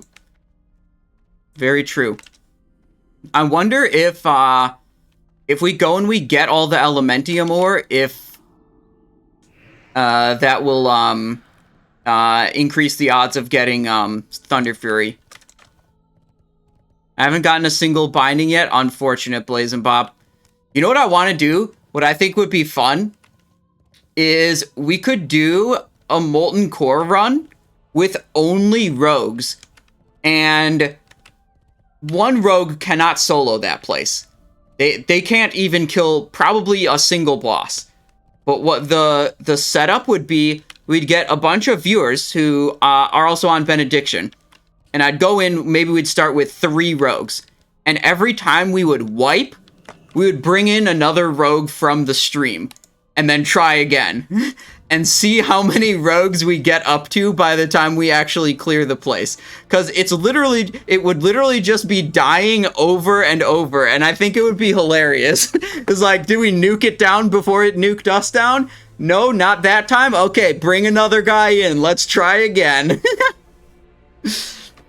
245, says Frostlight. Dude, you can't fit 245 rogues into Molten Core. 40 level 80 rogues in Molten Core? That's too many. I don't think you need that many. Bring all combat rogues, hit killing spree at the start, call it Attack on Titan. Yeah, okay. Everyone that comes has to have a combat spec available. I like that. Oh gosh, we gotta schedule that. When I write the stream schedule for next week, maybe we gotta do that, and then I've got to promote it a lot. Because like that whole plan doesn't work if I don't have. I imagine we might need like 10 or 15 people to kill some of those bosses. Because some of those bosses are just gonna drop the rogues like flies. You know? We might need a lot. Oh, I'd be so stoked if I could actually make that happen. Okay, but here we are on our Death Knight. The Death Knight's main purpose in life is to farm mounts. I've done 1 Ulduar on this character, and I got a stylish power cape, which was way better than my Hammerhead Sharkskin cloak. You know, this is actually like a strength cloak with good stats, whereas this is an agility cloak, and it blows. Every other piece of gear I have is not even best in slot from Phase 1, but it's good enough to kill Atumen the Huntsman, and it's good enough to kill Baron Geddon, Gar, the Tiger boss in ZG, and it's good enough to kill the Raptor boss in ZG, which is basically all this character does. So that's, you know, good enough for me. That's what I say. We got a Jawbone, which is a better... Hang on, we got to go actually to our proper two-handed weapon for this. We got a Jawbone Mace, which is way better than our Colossal Skullclad Cleaver. However, our Mace skill is at 1. I just CBA training the Mace skill, man. Who cares? We can kill these bosses with Skullclad Cleaver. Why would we invest 30 minutes of our lives training weapon skill when we could just not do that? If Rogue's had a taunt, we could rotate evasion. I mean, what we could do, Blazin' Bob, is we could use, like, 2 tricks of the trade into 1 rogue, and then have them hit evasion, and then have them vanish at the end of their evasion. And then, like, before that ends, we would tricks of the trade a different rogue. That would be a lot of coordination, but it would definitely work to keep the boss, like, if you could get that down, like, it wouldn't take very many tricks of the trade to push 1 rogue to the top of the threat meter. So you'd have, like, a rotation of, like, the tank, and then 2 rogues that are assigned to tricks him. And so, like, you make these groups of 3 people. And, oh wait, Path of Frost? There we go. And it's like, maybe the guy just gets punked even though he has evasion up. Oh.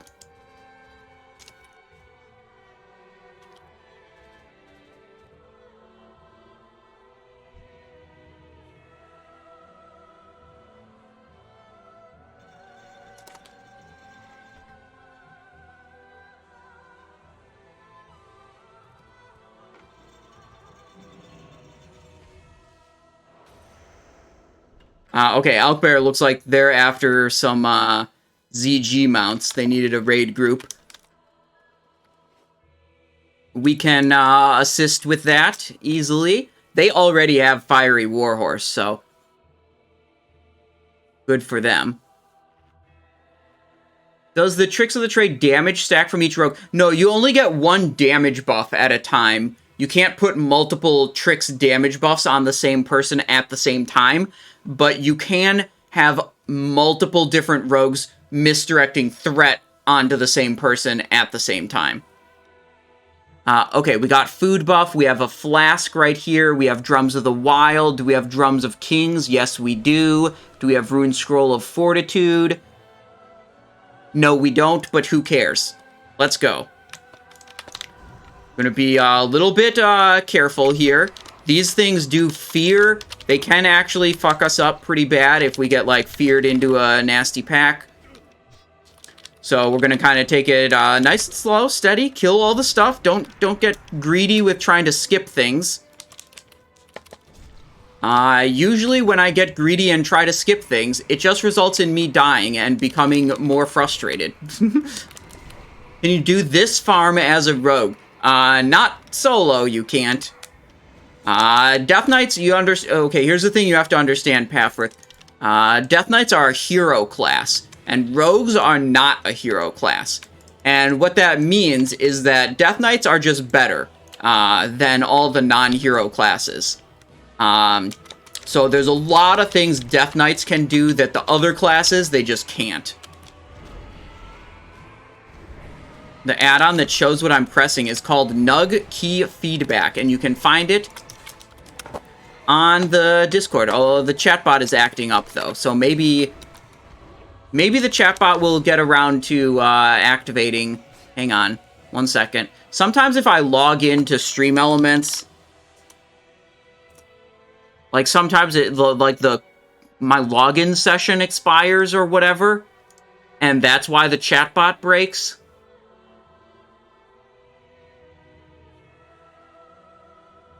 Okay, maybe the chatbot will work now. Hello, chatbot, activate?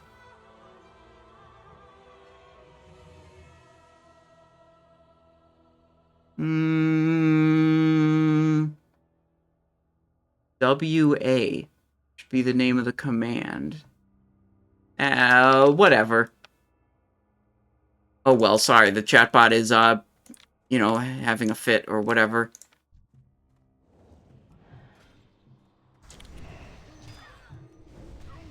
Anyways, it's on the Discord. The Discord is below the stream in the information, or I think the periodic message is working that promotes. Yeah, the periodic message is working that promotes the Discord. Yeah, see, those guys feared me.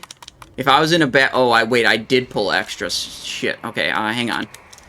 We have to try for a moment here, which is not normal. Make sure we don't get totally fucked here.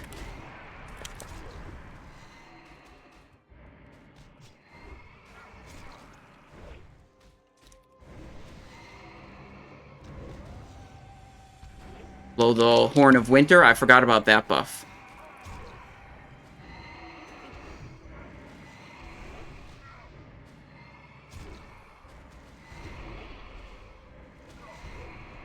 Okay, easy. No problem. Turn the chatbot off and on again. Let me see, is there just a activate chatbot? Default commands, chatbot, chat commands, timers, modules, spam filters. I'm looking on the other monitor right now. I don't know where there's like a, oh, maybe let me just like enable and disable a particular command. Okay, re-enable the gear command.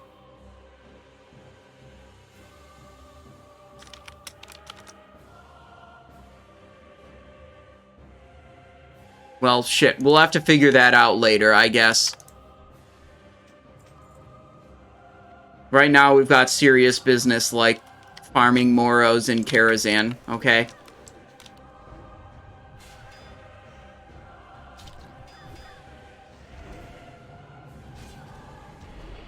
Got stunned there, but that's okay. Got feared. Are we gonna pull extra? Or no? Nope, we're good. We're in the clear.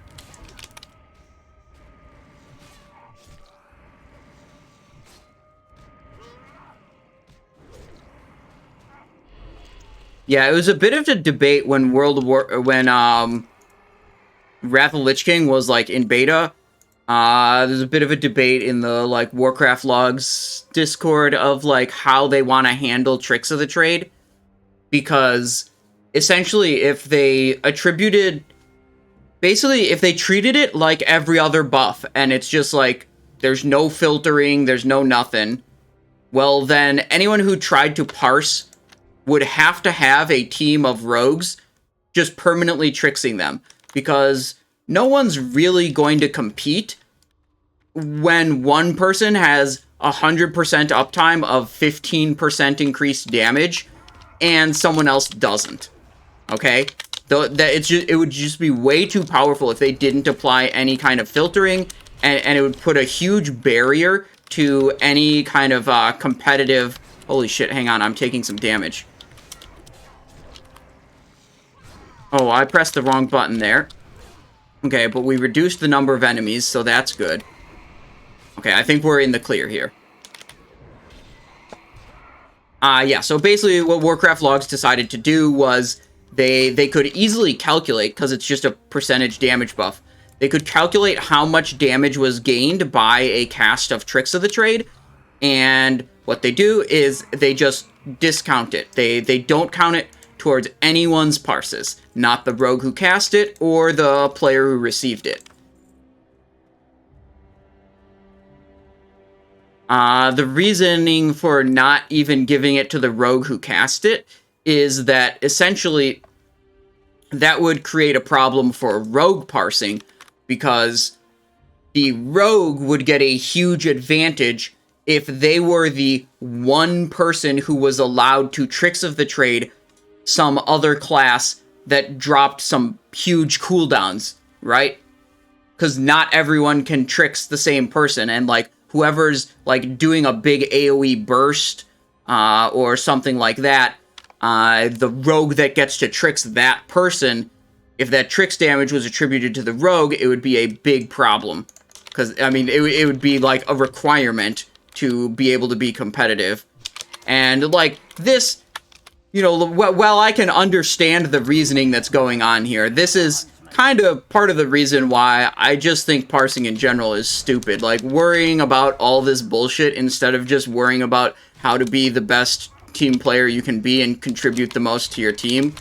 It's like worrying about how a third-party website scores your individual performance while playing a team game. It's just kind of... yikes. You know? Okay, we are... Oh, nice, we got a refresh. Whoopsies. Why did I just spend an ice rune on that? Okay.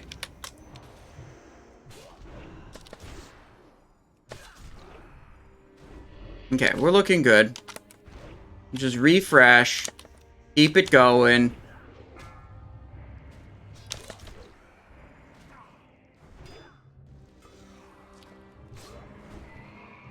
So, yeah, like, attributing the Tricks of the Trade damage to the recipient or to the caster both have pretty big problems. And the way it works now with not attributing it to anyone has its own problem as well. But I think it is actually the least of the three bad options. There's no perfect option here, but the problem with the system as it is now is that rogues who are interested in... you know, maximizing their individual damage output because they care more about their score on a third-party website than being a valuable team member, those type of rogues, wait, shit, this guy changed, will just not cast Tricks of the Trade, because why would they spend 15 energy every 30 seconds on something that does not increase their personal parse? They could spend that energy on something that increases their personal parse, and that would be better for their personal parse. Worse for the team, usually. So, yeah, I mean, again, I can understand everything that's going on here. And my understanding of the situation just makes me think parsing, like, caring about your parse is even dumber. Okay, we're gonna go Dancing Rune Weapon. We're gonna try to actually hit the boss with an ability. Do this, whoopsies. Do this. Fuck, we got this shit on us during our Dancing Rune Weapon. That's unlucky. Oh well.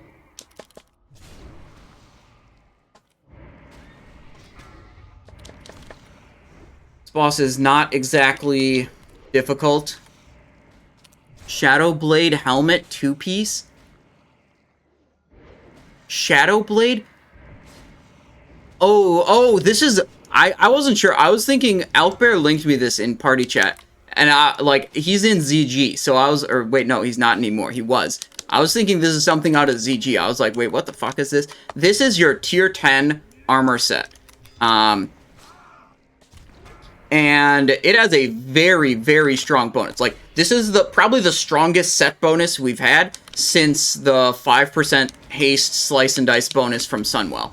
Like, we've had some okay bonuses on the gear other than that, but, like, the 5% haste Sunwell bonus from tier 6, like, this is the next set bonus that we get that's remotely close to that. This is very good. Tricks of the Trade ability now grants you 15 energy instead of costing energy. So once you access that set, even the parse monkeys and the good team players will be casting tricks on cooldown because they just want that free extra energy. Also, the text on this is wrong. 131% chance to add 3 combo points. Gosh, if that went live... that would be sweet, wouldn't it, boys? I forgot to close the prediction. End submission. Okay, I don't think many people got to change their thing. Okay, we didn't get the mount. That's unlucky. Okay, get the hell out of here. Wait, does this look cool? I think it's just like a bag over your head. Choose outcome. No.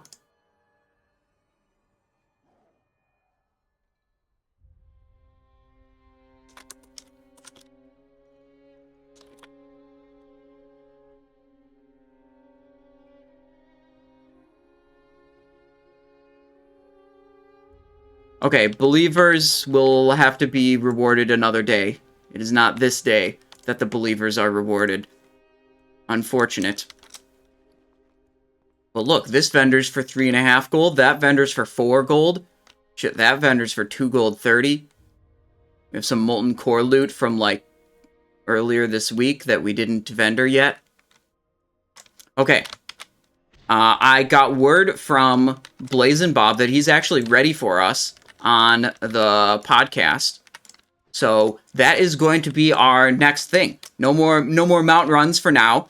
We are going to go over to Blazin' Bob's podcast, the Warcraft Reloaded, hang out with him and Mel for a while, which will be great or fun. Talk about World of Warcraft, Wrath of Lich King, rogue stuff. It'll be great.